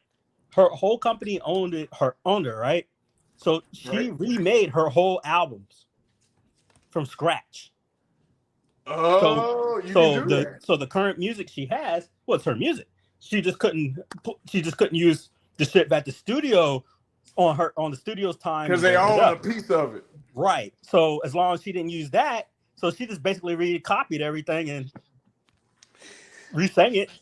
So to your point, a lot of these old rappers like Sugar Hill Gang, not Sugar Hill Gang, Furious 5. If you go on Spotify, you hear the old message, which is owned by Sugar Hill Records, and then you hear the new message they just Melly Mel just did like a couple years ago. Now, hey, I'll admit, it don't sound the same, but they get all their streaming royalties off of that new message. So a lot of these artists are redoing songs. Correct. What's up, because they own them. Yeah, they can redo it and they own it now. Yeah, but before you don't own it. Yeah, and then like Lil Wayne and Chance the Rapper helped Anita Baker get back her royalties. Oh, Detroit Love say don't forget about Leisure Suit Larry. Hey, man, I was about to bring that up, man. I was about to bring that up. That's good. That's another PC argument. It's like people don't know if they never had a PC. Hey, let me tell you something about Leisure Suit Larry. Hey, that was a good game. That was a pass around game. Clicks. No, but people at my school used to be like, hey, did you play the Hey, poor dude, man. Like, you'd be like, yeah, we about to get it. Nope. It's like, hey, but it was one of the greatest point and clicks of its era, dude. Like, it had the whole Monkey Island thing going for it. It was King's Quest was good, too. No, Dubs, we was talking about DOS in LucasArts back in the day, and then that's when he brought up Leisure Suit Larry. Police Quest. Hey, man, King's Quest. Now, they had a new King's Quest that came out, several years ago? Like 5 years ago or so? The new King's Quest came out. Hey, Sierra Games should make a compilation. I'm with Dub. Boy, if they imagine if they made a remaster compilation. Hey, they'll make a bunch of money because I'm gonna be in first in line to get a bit. Hey, Sierra Games holds up today. I mean, the storytelling, the mystery solving. You don't need great graphics to still enjoy that game. Well, because a lot of their games were point and click. That Sierra Games, so you don't need graphics for that. Hey, really? So Zork, right? All right, man. Take care. Be safe. You say what? What story? All right, Detroit. Be safe. So Zork, you know about Zork? Zork? Oh no. Oh man, so it's like an old DOS game. Like it's like the OG of video games. So so I don't know if you ever seen like what's that show called Rick and Morty? They kind of make fun of it where they were playing this one game and it was all text based and they were going through the woods and then they ended up dying by vampires or some weird shit, right? But either way, it's one of those old school descriptive games. So just imagine it's a black screen, it's your DOS screen, that's the game. And it's like the OG Myst, but with no graphics. So it will literally describe the area, like you're in your room, it's got 4 walls, you see a TV in front of you with a remote control, blah, blah, blah, blah. Very descriptive shit, right? Then you have to do commands like you look at TV, or you see the TV, it looks like this. Turn on TV. If you turned on the TV, there was no power. Then you could be like, look for that kind of crap. So it's like one of those where you have to keep typing in the commands. That's why they made those MMOs that were like that before Ultima Quest Online, all that kind of crap, because they were called MUDs, multi-user dungeons. But either way, so long story short, you have the game called Zork, and it was all text-based, and you had to use text-based commands in order to play it. Well, they have AI now out, right? So now imagine a game like that, but it uses artificial intelligence to keep progressing the story almost damn near infinite. Yeah. I've been fucking around on a couple of them back on a couple of years ago. It was crazy. So that's why I like Exodus. Right. Man, go look up that Star Wars chess. Tell me. I'm assuming it's like battle chess, right? Yeah, Metal Jesus, he downloaded and he did a video on Exodus. I never seen that guy in my life. I hear his name all the time. I think I've seen his face, but yeah, never... he streams with Reggie. You know Who? Reggie. Does he? Reggie. Okay. Yeah, I know Reggie, but I never seen Metal Jesus. And Metal Jesus, they just did a Sierra reunion. And Reggie, if you're watching, hello. What's up, man? Hey, if they did a Sierra reunion, you would love that if you were a big fan back in the day. He used to work for Sierra. Oh, that's cool, though. Oh, shit. We could talk about a lot then. Damn, I would love to pick his brain about they that. had on. Maybe he's got some secrets he could tell us. Yeah, because Legion Larry, you had to have the manual in like certain words. That's like the little virtual girlfriends. You had to put your screen name, but the screen name was hidden in the manual. What? So if you said the wrong name, can't get in. Oh shit! Can't get in. So if you said the right name, which is either in the file or is in the manual, right? So you would have to own it. You can't pirate that shit. That's just deep. Well, that was back then. I love that outside the box thinking, bro. Yeah, that was smart. That kind of reminds me of how deep there was this one video game, and it ended up being an anime and everything. It was called Dot Hack, like literally a dot period HACK, and it had, of course, the video games. It had an anime, and then it came with a CD for the games that you would watch. And when you would see like these codes on the video, you can literally take them and put them into the game that you're playing. And it played like an offline MMO. It was originally on the PlayStation 2 at the time. And yeah, dude, shit was ahead of its time, dude. It really made you feel, even today, like I was having my son play it on the Nintendo Switch, and it felt like, you know, you're playing offline, or obviously it's online for you, but it's offline, obviously, because it's not a real MMO. But it felt like you were playing a real MMO, like a classic MMO. And yeah, dude, it was crazy. And it connected with the anime. So you were really, bro, dude, it holds up to today. Check it out. Like, check out the Switch version. It holds up still, the game. And it was so crazy because, like, you can go to the forums and read them, and everything that was happening in the forums, you could connect it, obviously, because it's in the game, but it's actually real. So there was like this one part where they would creepily talk about like a doppelganger. They're like, if you stay still too long in this zone, this doppelganger comes out. Da, da, da. You know, the average person may not pay attention to it. They don't like reading, but, you know, I read it, right? I'm like, you know what? Let me go try it. And yeah, that shit creeped me out because it's real. You know what else those games had? Right. That's Dot Hack GU, but you got the other Dot Hack series that led up to GU. But yeah, GU is the one for the Switch, yes. And but the other Dot Hacks, obviously, because they're older, I don't necessarily say they hold up as well. But if you want the definitive, get the GU for sure. But yeah, you play as a player, killer. And then you could play like, oh, dude, it was a great game, man. Just check it out if you ever get a chance. So you know what else those games had? Those games had hidden shit in maps. I want to say King's Quest, one of those Sierra big boxes had a map that came with it. And the only way you can get, your homie couldn't give you the game. You had to buy the game, or your homie had to give you the map. And to figure it out was in that map. Hey, before Elder Scrolls, or the old Elder Scrolls game, I had played like one of the OG ones before Morrowind, and that like, I forgot the name of it, but it was before Morrowind. And man, those games were huge even back then, man.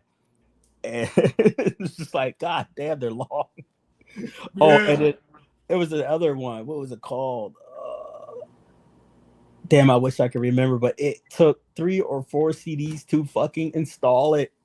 And I remember I did some crazy shit where I hacked it or cheated, and it still had mechanics to fucking kick your ass. Like these magicians came out of nowhere and they're like, "You're not permitted here," and they'll still fuck you up even though you cheated. Like it's like they knew. Baldur's Gate. It was Baldur's Gate 3 or some shit. It took so many CDs. Wasn't no spamming back then. No. This shit took forever to install, man. Forever.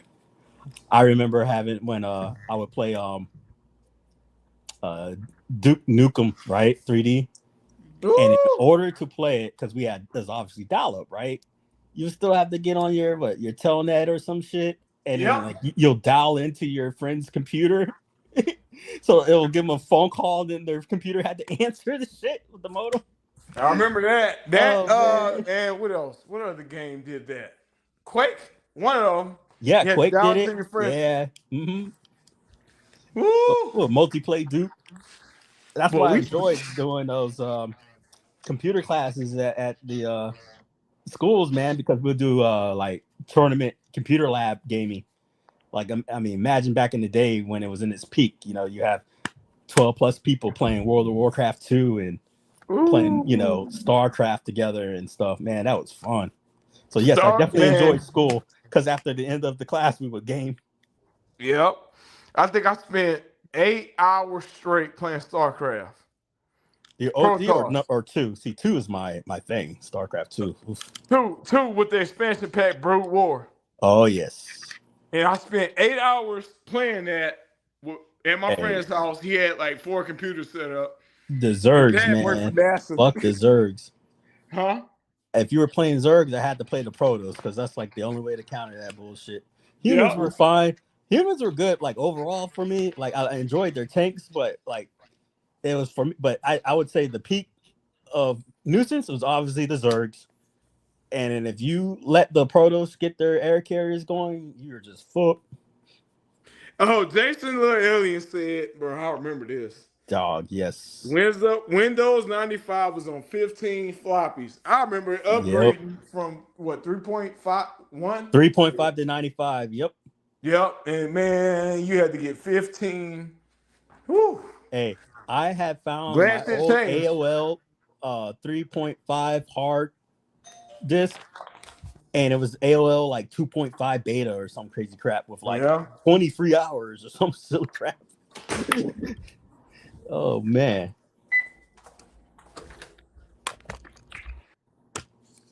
Uh-oh. He done left. Yeah, I remember when that's wild, man. To go through that, because we just started actually at the school we were at. They just started. We were still in the old Windows, and we hadn't upgraded yet.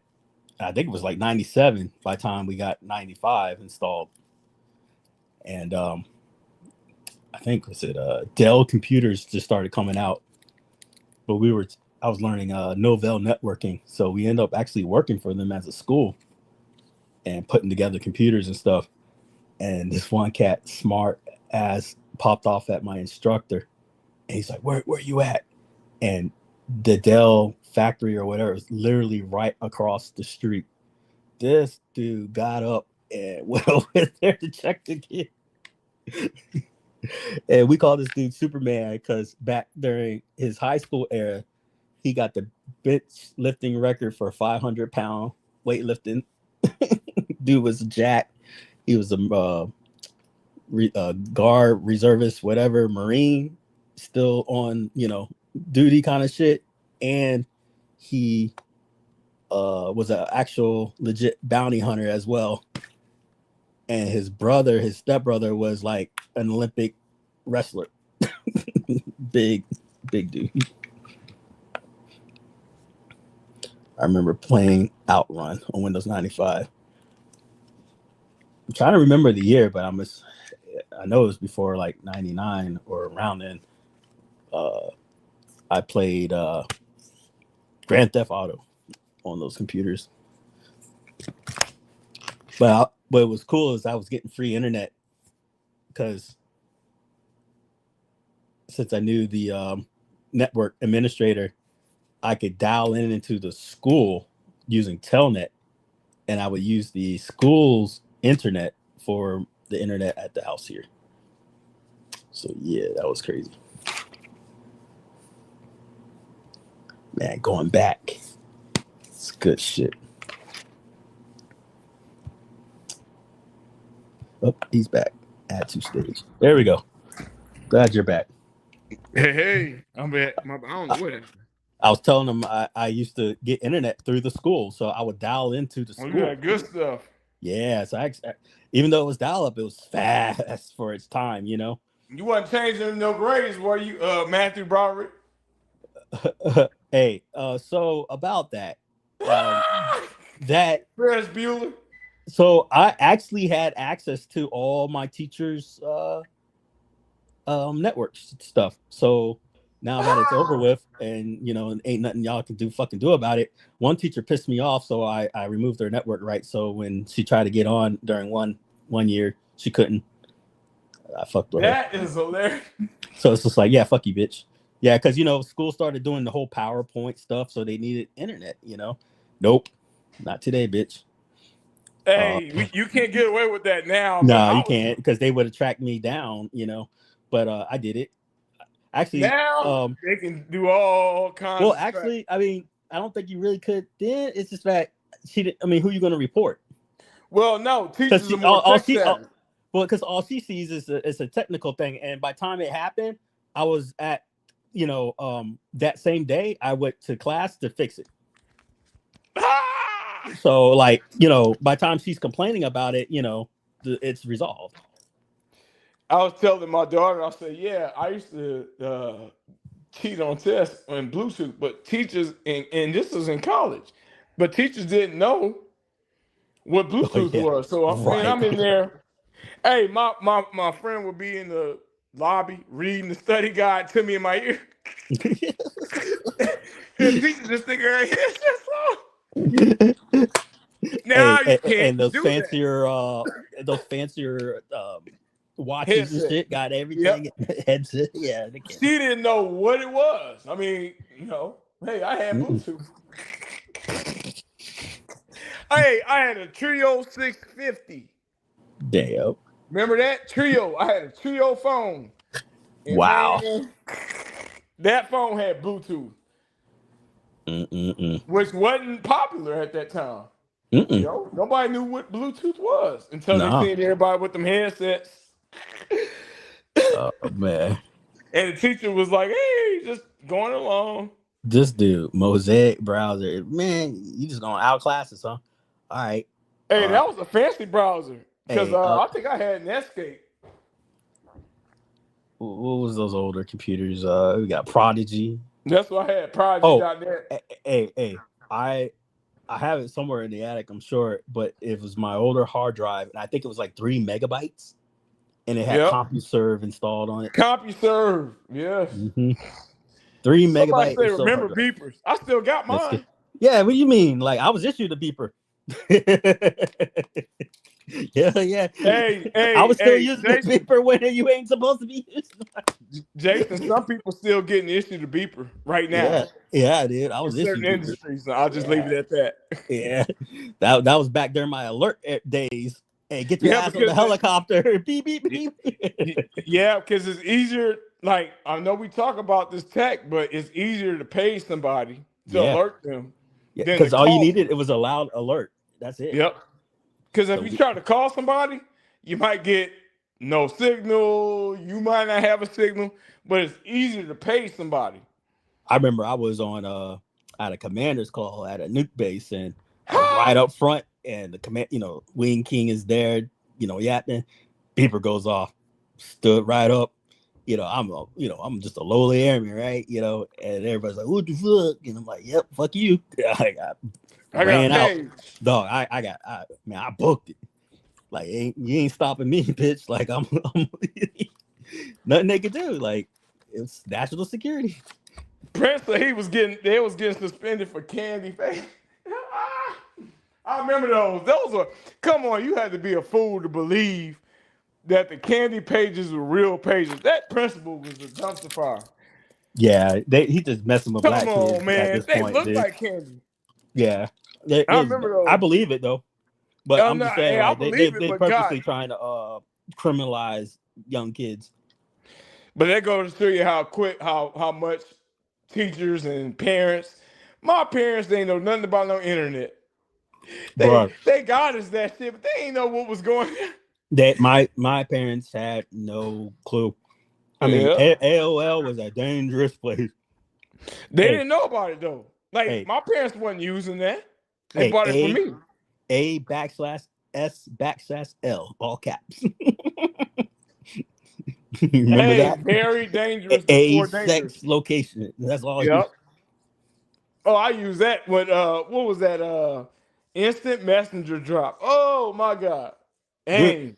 I remember when I had AOL, like I remember I started getting so deep in those things where I didn't even pay for internet. It was a hell of a thing when you'd be like, "Hey Jerry, I didn't know you were online." Like, oops. Oops. And then Yahoo came out with the voice. I may or may not be Jerry. Remember that? Yahoo dropped, so Yahoo Messenger dropped. They said, well, we're going to raise one up to you, AIM. We're going to have voice chat. Oh yeah. My God. Them voice rooms. Hey. People were practicing their cussing in those Georgia. Man, you mother. As soon as you got in the room, they were practicing. Hey, Yahoo Games, man. That's where it was at. You know how many fucking hours I had on checkers? Man, I was checker master. Yahoo Game. Oh, Prince went way back. You want your video on? Who? Old man Ruckus. You want your video on?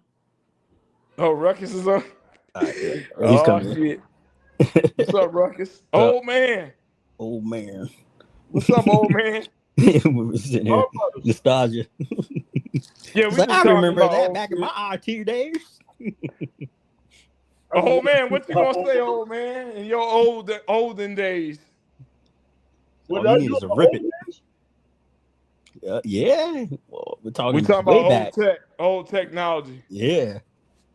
I don't know, man. This little tiny little gizmo I got right here kind of brought me back. I put Windows 95 on it. Ooh, nice. Now that is where you got that at? It's in the crib. What? I just got it because I wanted to play. To be honest, somebody else, Mensa was talking about Zork not too long ago, and somebody else was talking about this like 2 or 3 days ago, and then one of my guys at the office was telling me about Zork too. So I said, you know what, I need an old computer because I could play it all day on the big boy, but Zork is old school. I need an old computer, and then I started playing Sky Roads. Woo! But 1995 was the year I got the PlayStation anyway. Yeah, I mean, dude, you got to think, bro, like, because, like I was saying, like with Zork, it was like before, it was like for me, it was the premise of what multiplayer games are today. It started it all because literally it went from Zork to what we call Muddy, which is basically multiplayer Zork. I mean, literally think about thousands of people are playing Zork together. Like we're all in the same lobby, same room, seeing the same shit. And it was all based upon your imagination because it was all based upon the limitation of your coding. Yep. And I forgot who made the original codes, but you know, when those games got released, you know, all you had to do was it was all open source. You just put the credit and the coding, you know, in the front. So when it came up the title screen, you'll see who originally wrote it. So everybody could make their own versions, and there was just hundreds. And the guy that I was playing with, he was an intel officer at Langley Air Force Base at the time, and he created one of the top like 20 mud style games in the world, and it was called Arcane Knights.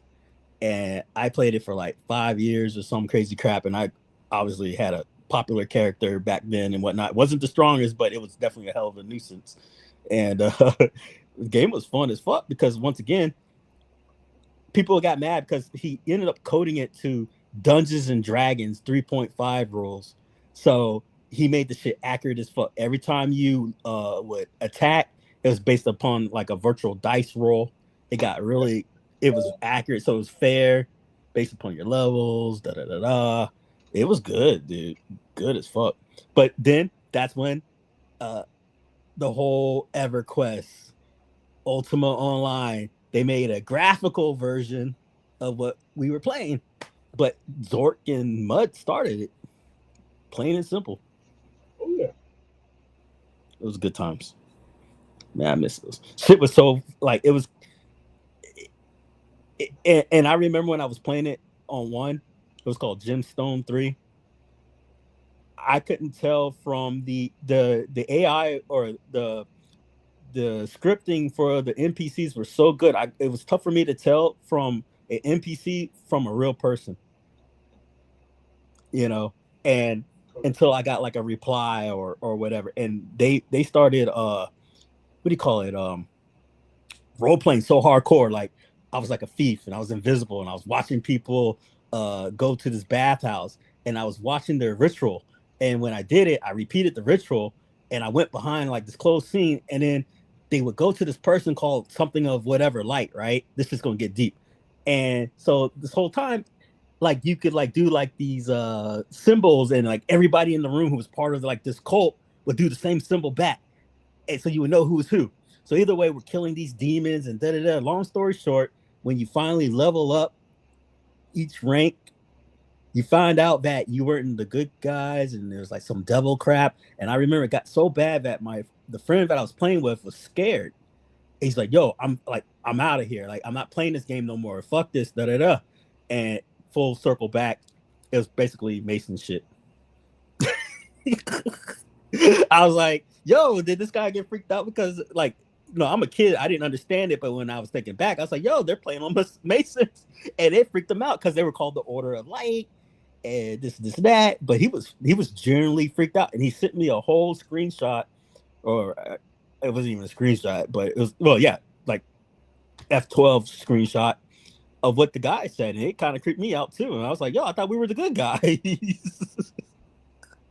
Nope. But yeah, it was deep. But it was all text based. So, and if you talked about them, they sent assassins after you. Like in the game. Like they would just come through and whack you. Like so tell me what I missed these 3 hours. What I missed these 3 hours? The fanboy and cult behavior. Yeah, that's pretty much been it. And then we've just been nostalgia. And then each time I'm about to get off, people were rolling through. See, Sierra had their own network and online games before the internet. It was called the Sierra Network Imagination Network. Can even hang out in leisure suit. What? People even got married. Man, you put me on to something. I never knew this, Jason. What the fuck? I just hopped on just to have an excuse to talk to my bros. I thought Prince Malcolm was going to be on too. Yeah, he had to do stuff, family shit. Damn, Yahoo Games. My daughter's birthday party. So okay, we went bowling, of course, and I'm just getting back in the crib, so I wanted to hop on. Yeah, I like my guys. Yeah, we was talking about rollers. Drop that upgrade for arcades. What's up? I'm going from arcades now that I'm with the new team. Right. So, but you know me. Did you drop your juice? No. My dev.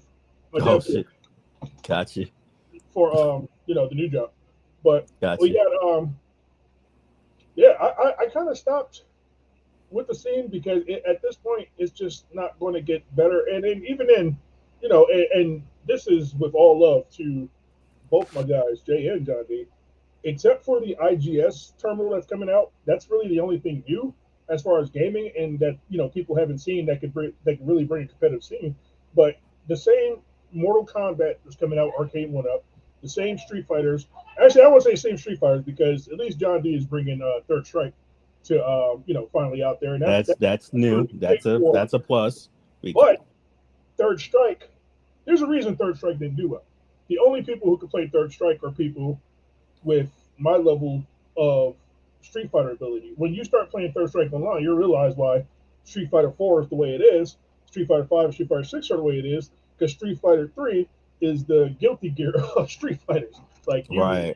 The execution, it's like I don't know if people got into Garou Mark of the Wolves. If people played that, that was supposed to be like the third strike for Fatal Fury series, but it was, it's the same thing. So it's going to be big for people who like that.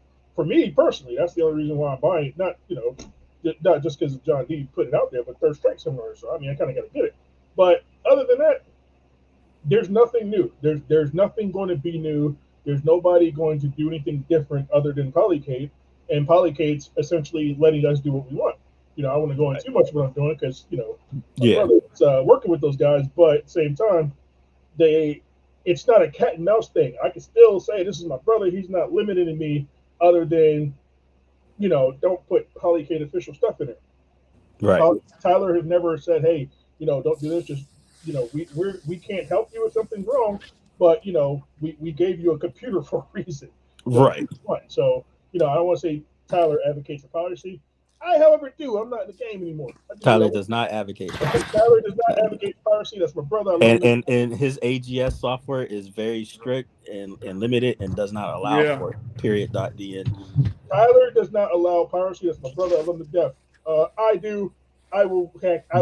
If you own a computer, it's not obviously, you're allowed to play whatever you want on the computer, but it does not reflect or restrict the licensing that he owns.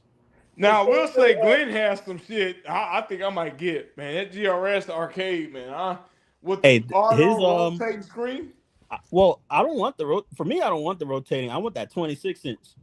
Now, I know you can flip it. Oh, that's right. You do have a 26-inch. Right. You can flip it to horizontal or vertical. I want a dedicated horizontal cabinet, and I want to do the Donkey Kong model.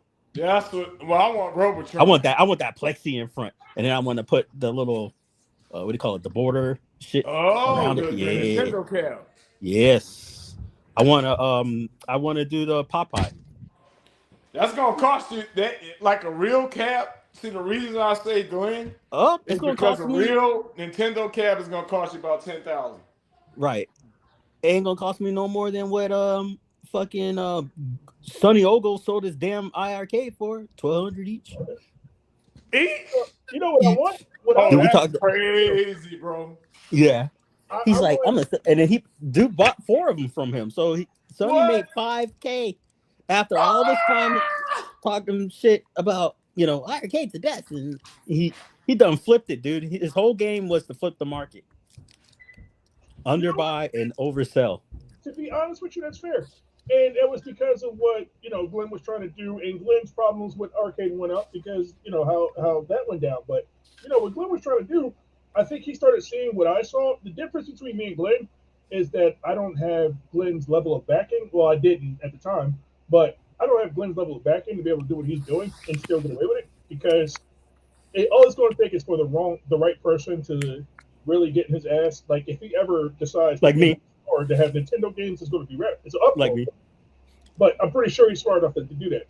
I, however, who I'm working with now. So with they don't give a shit. They're in China, and I provide technology. And I've learned the hard way that licensing and trying to do shit legitly doesn't work. And maybe it's because it's me, and maybe because I come from a hacker background. I also come from a drug dealing background, so it's a little bit different. But it's with my knowledge of the industry as is, the money will never be into actually doing these arcades with these licenses. Even if you do something new like Tekken, unless you're putting out either a Sega collection that includes Sonic and Moonwalker, or B, a Nintendo collection that includes Donkey Kong and possibly Popeye, you're not going to make any money. Nintendo ain't going to do that. No, if you play around with Nintendo, if Nintendo was going to do it, Nintendo would do it themselves. Right. Hell yeah. You play around with Nintendo, you're going to go to jail. Man, let me tell you something. That Play Choice 10, I wanted that cab. You know how much that cost, that captain? I saw that at the auction go for over $10,000. Easily. When Nintendo's defended their IP, when have they ever lost? They never lose. Have they ever lost? Once. No. Once. And what was the once? What happened? Once. Yeah. They're currently on the downside of Power World. Okay. And that's but only to a degree. Powell still had to concede on a couple of stuff. Oh yeah. And that loss that I wouldn't call it a loss. They still changed up a lot though. Yeah, like they don't throw it out. You don't throw balls anymore. You know, the capture mechanic isn't there, but Power World is still Power World. It's still the same thing, but it's not as Pokemon like anymore. Right. But you know, so which was their argument. But in that regard, to me, ethically, they won. Just court-wise and frustration, I'm sure they wanted to take him down completely. Yeah. So I give you that. But other than that, Nintendo defends his shit. But here, it's tough for me to disagree with them. Because I only think about it. What if it was me? And then these motherfuckers just out here ripping me off. You know, like, nah, I'm good. I don't owe you guys shit. You gonna buy my shit or you're not gonna buy my shit? You know what I mean? Like, it's my shit. You know, like, you're not gonna sit here and creatively rip off my ideas and then make your own game and call it yours. No, it's my shit. Fuck you. Yep. I own it. Nintendo trying to scare people. That's what I think. They do beyond scare. They win. They're winning. You know, like, look at that Bowser guy. He owes so much money. That dude's gonna be broke for the rest of his life. Yeah, I think that's the Nintendo goal, is to don't mess with my stuff. But that Bowser guy didn't give up either. They were like, please cease and desist, and he kept on. So they're like, okay. Hey, quick thing for if Prince Malcolm is still watching, we got something for you, good brother. Ooh. I don't know if you can see it, but we're starting to put out the ability to make, play recent games, long as they're ARM64 builds. So this is Murtop. I purchased this from the itch.io shop. So you have the ability to make this. I don't know. It's gonna clear, blurry as fuck. It's his Murtop. Murtop. That's cool.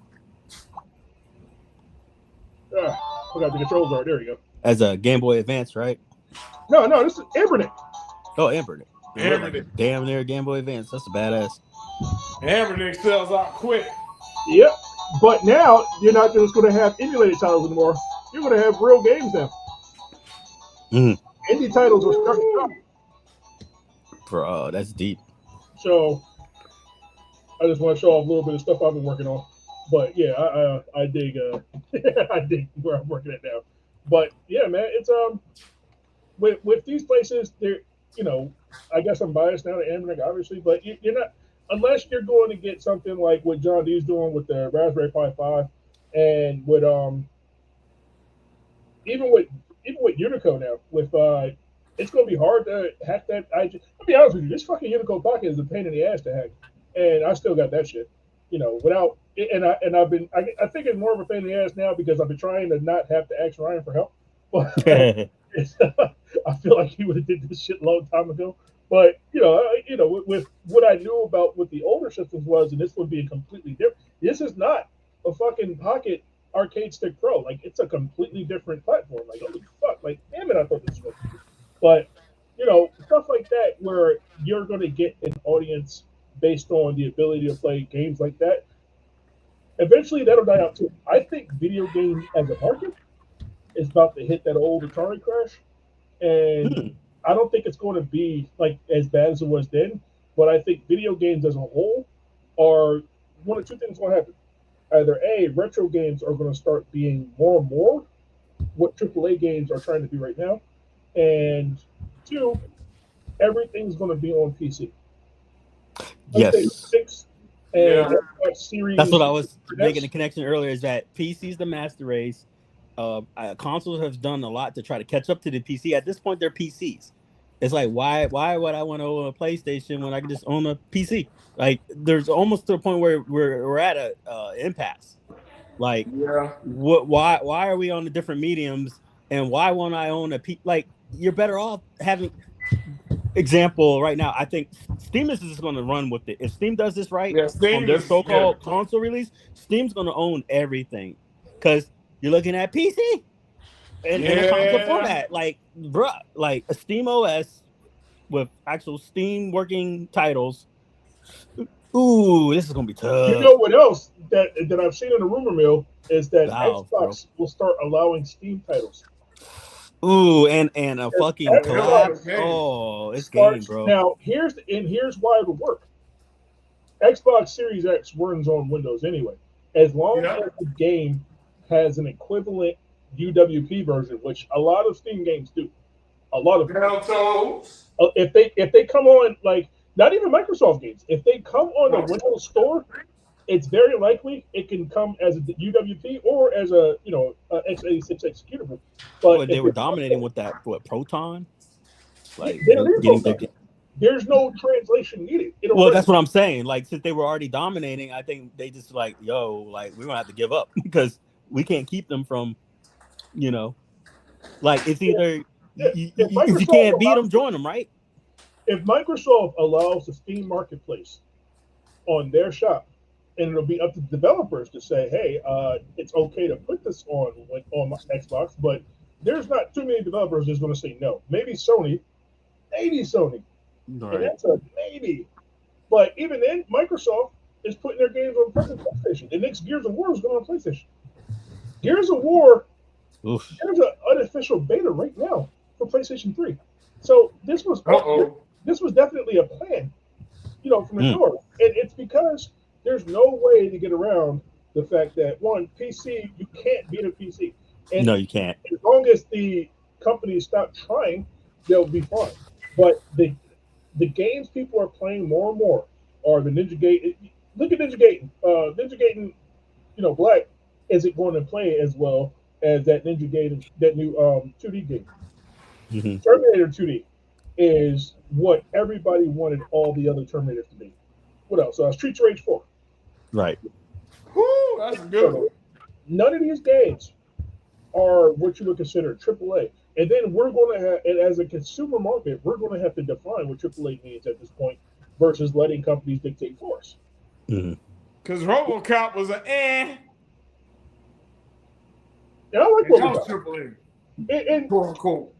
Well, RoboCop was different. RoboCop was made by a couple of guys in a suit, like a couple of guys in their backyard, kind of like what we started with when we Bash. So it was just that, and that's what I appreciated about it. Maybe because I knew the backstory, and I never tried to sell Bash as anything more than that. But with Nacon and with who they were working with and who would get publishing, I could see why people would get that distinction and expect more out of it. When if they knew the history, it's a little bit different. You take it a little easier on them. Me personally, I love RoboCop, for what it was. But I expected more because it's not Call of Duty. It's not Doom. It's not Duke Nukem. It's not none of that. It's it's mindless fun for what it is. Okay. And it's horribly unoptimized. Like it runs like shit. Like you have to have a fucking amazing computer or a console to play it. And even the console versions are kind of slow. It's super unoptimized. And it's fine. I get it because it's like 3 guys working on this shit. Mm-hmm. That's like fucking Ryan trying to give you Elder Scrolls fucking Oblivion. So where are we going to get that honky pong from Ryan? Man, listen, you don't want to play honky pong. You're going to fucking hate him. I'm waiting for... I'm trying to get him. I'm gonna get him to send me one of those GTA games though. But I got the Nintendo version from him. I got an actual Honky Kong Nintendo card, and I bought a Nintendo. I bought 3 Nintendos for this because every time I start playing this shit, I wind up breaking it. And I said, "Fuck it, I'm just gonna play it on an emulator. I'm not gonna break my computer." But it's one of those games where it's like, "Fuck you, dude. I hate you." But it's like, I mean, it's a damn good game to make you get like that. Only Nintendo games can make you do that shit anyway. So. And he comes from Nintendo hacking. So the fact that he did this, man, it's fucking... I was seeing some crazy shit. He was doing some shit on the Game Boy not too long ago or some crazy crap. Like, oh, yeah.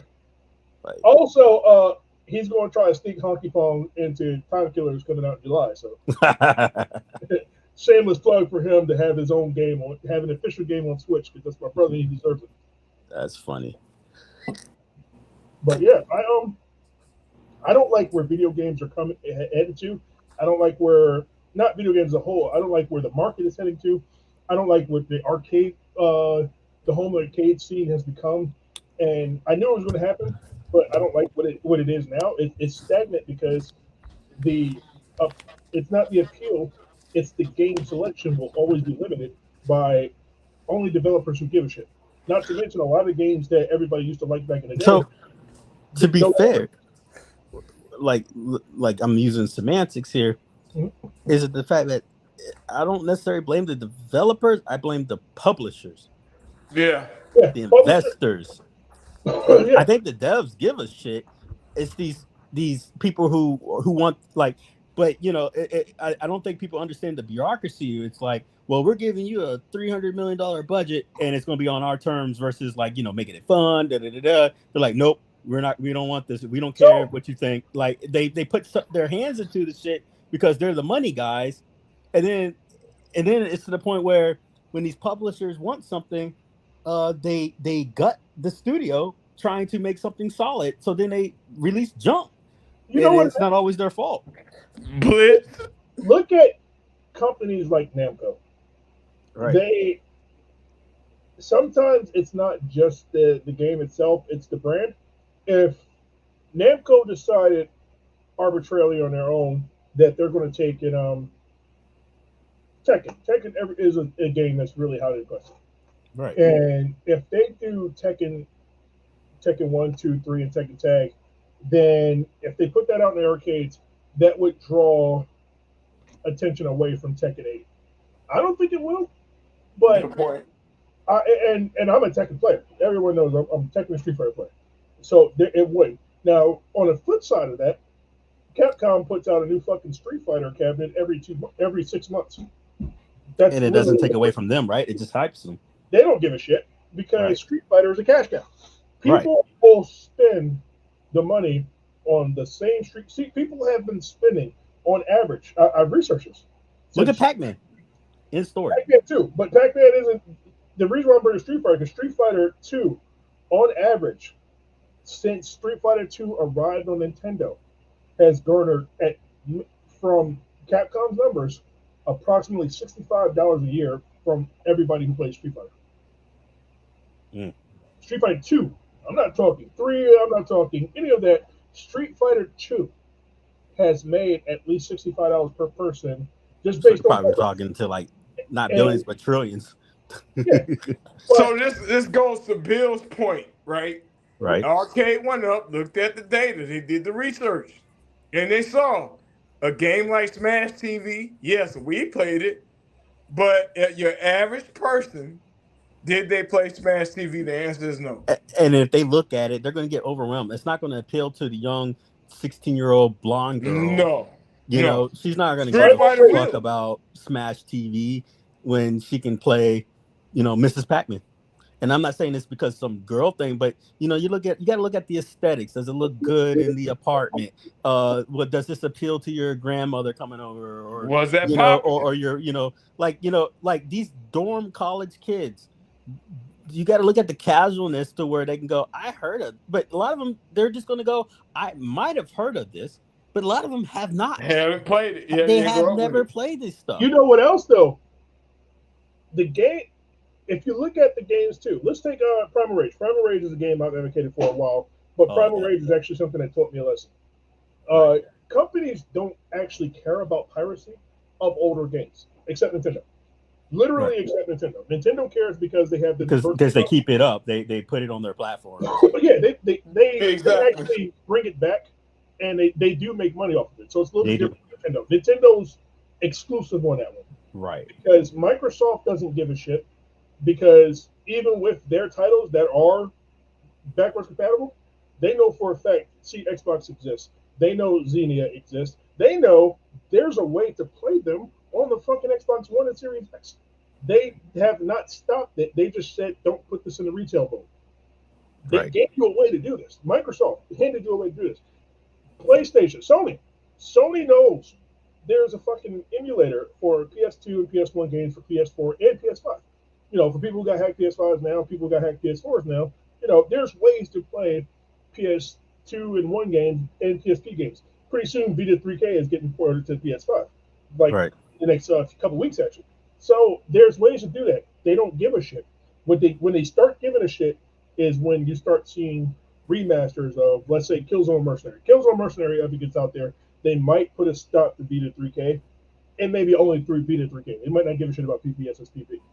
Because if Killzone Mercenary is getting a re-release, then they'll start giving a shit because then it affects that. Because if you could just play the old one, you're not going to care about the graphics because it's free. But you do care, because companies don't really give a shit about those old games. They just don't. That's why even with ITS working with them, they never gave a shit about these games being pirated. They don't give a shit about Street Fighter the movie being pirated. They don't give a shit about how it's done. They care about Golden Tee. Don't fucking pirate Golden Tee. And right. Golden Tee, that's limited too. Like they care about the Golden Tees that are in the market. And even in the market, I mean like the Golden Tee home console. Like that's protected. And out of respect for Josh, I wouldn't even touch it. But stuff like that, that's what they give a shit about. They don't care about time killers and all that shit. When it comes out, it's going to sell, it's going to make a couple dollars. I'm going to get ITS some money. If anything, that's just going to be marketing so I can get them to get me Golden Tee and put that on Switch, get them a marketing way to do it. It's going to cost them nothing. They're going to make all this money and still not give a shit and use that to market the other Golden Tees because now it's out there more in people's hands. So, stuff like that, they know the marketing for this sells itself. That's marketing they don't have to pay for. They'll get paid for it. So, but you gotta think about the companies like Midway. Let's take a game like which games did Eugene Jarvis do? You gotta pay him. Yeah. He owns like certain aspects of that game. So you get a game like Smash TV, you gotta pay the Eugene Jarvis or whoever did that that's one. Like the person who owns this Pac-Man. That's who we believe should be paid, but that's not how none of that works. Well, who gets paid? Who gets that money? The company that gave them the money to put it out in the first place. It's like rappers, like they get their cut and that's it. The money belongs to the so let me to the company in the game code. Let's take Bash for example. So Bash, we put out titles back when we did the arcade titles. Things like Time Killers, Bloodstorm, all that shit ran on Retro Bash. We all know what Retro Bash is, right? But for what people don't know, Ryan Honky Kong made Retro Bash. Technically, Ryan made that for Bash Game Studio, and Retro Bash belonged to me essentially. However, Ryan's my brother. He was there when I first started hacking. He was there. He's there today when we're doing the shit we're doing. So long before Bash and after Bash, Ryan has always been there. So what I did was I made sure I had paperwork to say, Ryan, Retro Bash belongs to you. Anything we make out of here, I make sure you get a cut. And even with the Time Killers collection, I'm not making any money off of that. That's going to him, and it's going to the developers and everybody else who's making the game go, and you guys. But this shit is Retro Bash belonged to him. I made sure he got everything he needs to make this a legal thing, so he doesn't think. Not that I would either. Just like what I told you guys, make sure we get contracts. So it's not that I'll screw you. It's that I want you guys, as your brother, I would rather you feel protected legally and, just as your brother, than say, okay, cool, that's there. It's not about trust. It's about making sure that you're understood and acknowledged for the work you've put in related to things that relates to this. Whether I own it or not is irrelevant. You guys did the work. Therefore, with Retro Bash, stuff like that comes in and it belongs to them. So if you take another example, Samurai Shodown Collection. What Tile Killer did, Code Frog, with the Moo emulator, he licenses the emulator. Moo is under license, when SNK gets Moo and everybody else, they license the technology to those guys. Ryan didn't license the tech. Ryan is technically licensing me Retro Bash in order to put out the games. That's how it works. Retro Bash is named Retro Bash because we couldn't think of no other shit for it. But it belongs to Ryan. It's not mine. It's not Bash's. It's his because he built it. That's his work, and he did a damn good job. And I wanted to always be remembered that that's not how the game industry works. The game industry means if you are an employee, a contractor, or even just a volunteer, you do something for this company on this company's time, it belongs to them. You can't do anything else with it. Nope, it's theirs 100%. It doesn't matter how much heart and sweat they put into it. So if Midway say we ain't gonna make no money off Smash TV, they can make that call. Yeah. So that's theirs. They can throw it away, however, whatever, and say never released again. Smash TV belongs to WB. They can put it out whenever they want to. They own the license. They own the game copyrights. It's just like when Vince was going with the music, right? There's publishing and there's masters. So if you take bowling, for example, bowling in our contracts belongs to all of us. If you guys wanted to put bowling on something else, you guys have the right to do it because how I wrote our contracts says that bowling belongs to everybody else. That's not how companies do it. You know what I mean? So if he wanted to go and say, "Oh, I'm going to put Smash TV," he cannot do that. Smash TV does not belong to him. He did that for Midway at the time, and those IPs belong to WB. That's why that's why they got those games out there that are like spiritual successors, stuff like that, because that's from the person putting their heart back into basically something they lost. Right. If you do something as an employee, as a contractor, that makes sense. As a volunteer for somebody else on their time, it belongs to them, not you. So why are these influencers getting mad at Arcade Went Up when really it's a business decision? Street Fighter and Pac-Man making money. They're just making up controversy, bro, and they know it. That's all it is. It's false controversy. But the thing about it is, those influencers are smarter than the average Joe, and they realize their audience is not. And that's where they don't like people like me calling people like them out because they're like, "Yo, you're ruining our shit." Let me give you a more relatable example. All of us have some type of military experience. Mm-hmm. All of us have been into places that have been considered shitholes or fucking dumb sending goddamn ships up to space. So going to, let's say we went to not World War II, let's take a place we annexed. You said annex Hawaii? Shit. Hawaii. That was pretty brutal. People died during that. As a military, as a soldier, I can't go to Hawaii and say this shit is mine because I was a soldier and I took this shit over, even if I had my boots on the ground. Or let's take a more recent example. I was when I was stationed over in Mosul, and we had to take back the city of Mosul for the Iraqis. But as the army took ownership of it. I can't go and say Mosul's mine because I was a soldier. I was an employee of the U.S. Army. That's not so. It doesn't belong to me. I did what I was supposed to do because this is what I was paid to do. So that's how you got to look at games. It's or even rappers. Rappers, unless they own their own labels, they don't own their music. That's why it's usually a big thing when a rapper actually owns their own masters.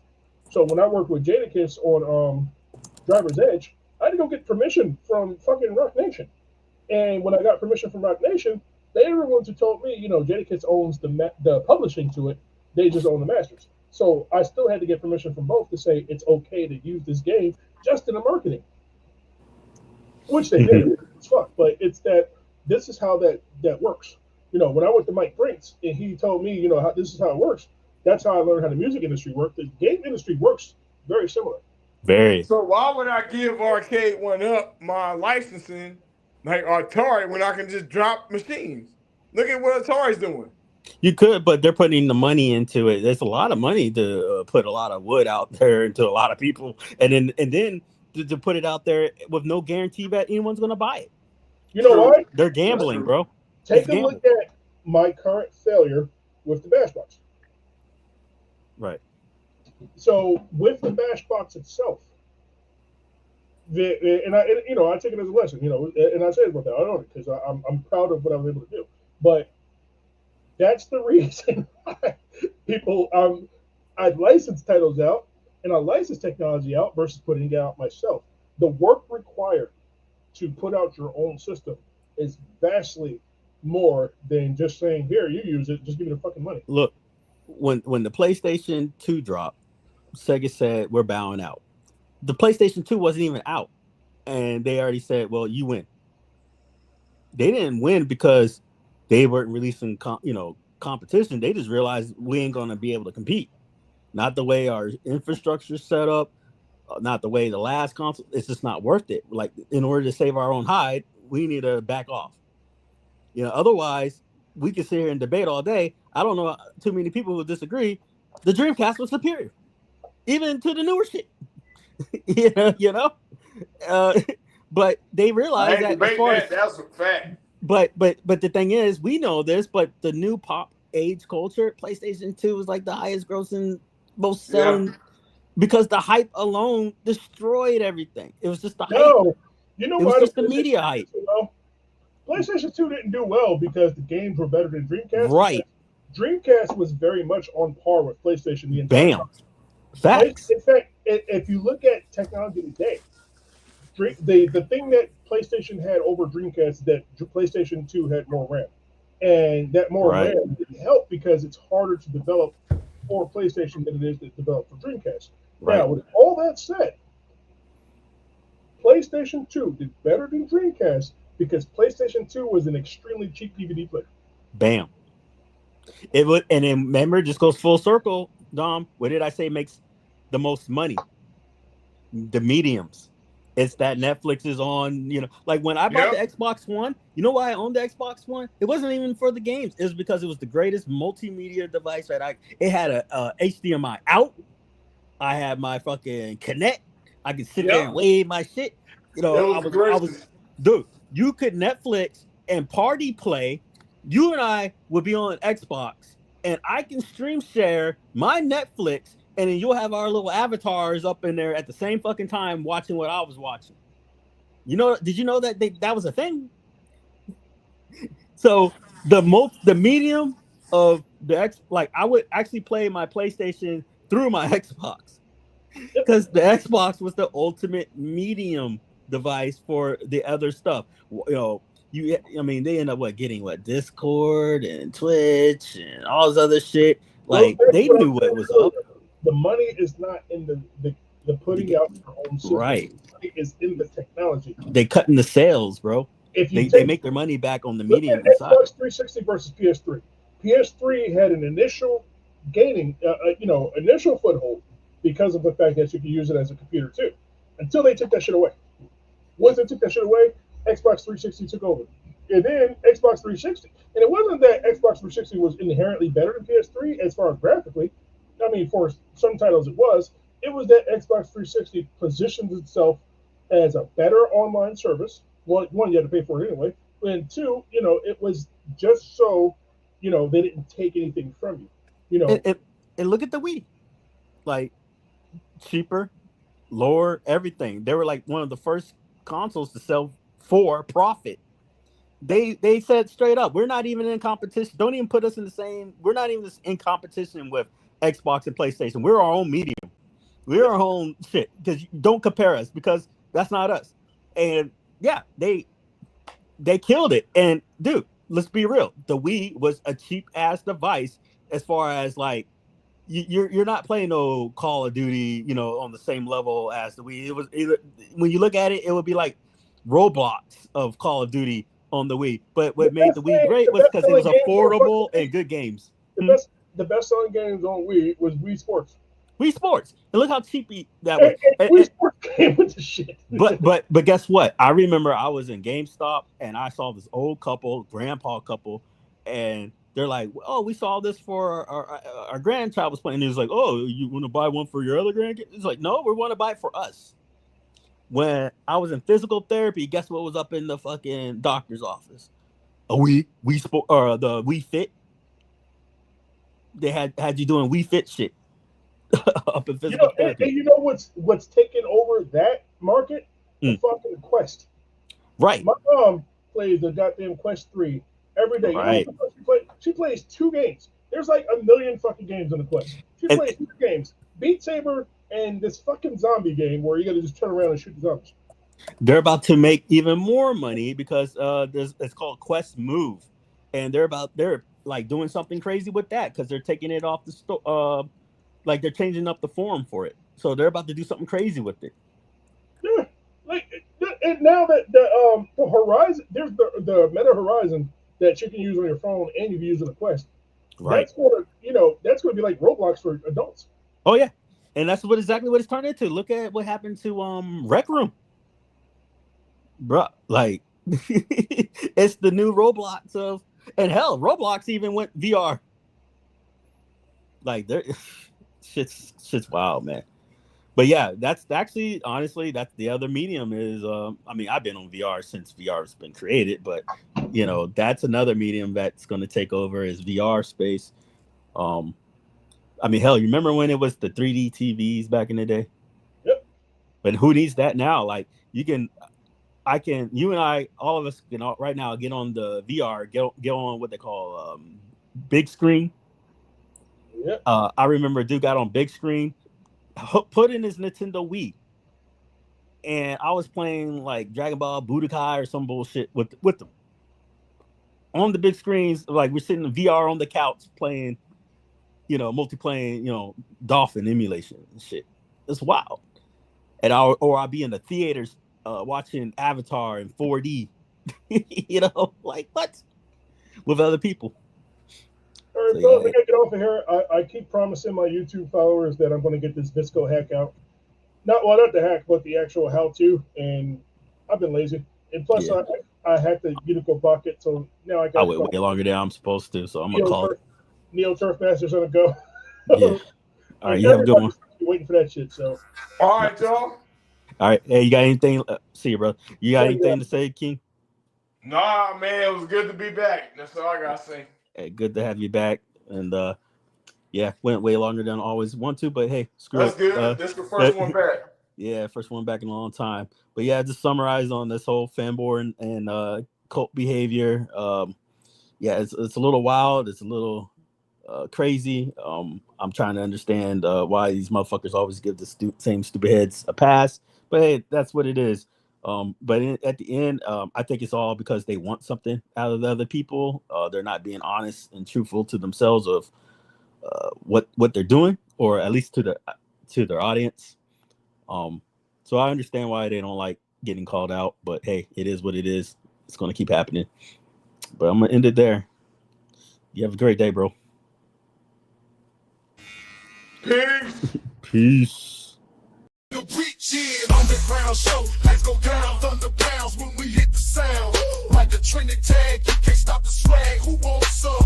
Better come prepared. I'll be there. And when we air, bet blackout be a household name. Like we broke the chain, sitting in a hot seat, pushing back in a black tee, ain't cutting no slack. This'll be the year that we drop them facts. 2024. Anything goes, speak your truth, just know the code. Consequences given for living, the fence is too high. Ain't trying to fail, get a plan, make it top shelf.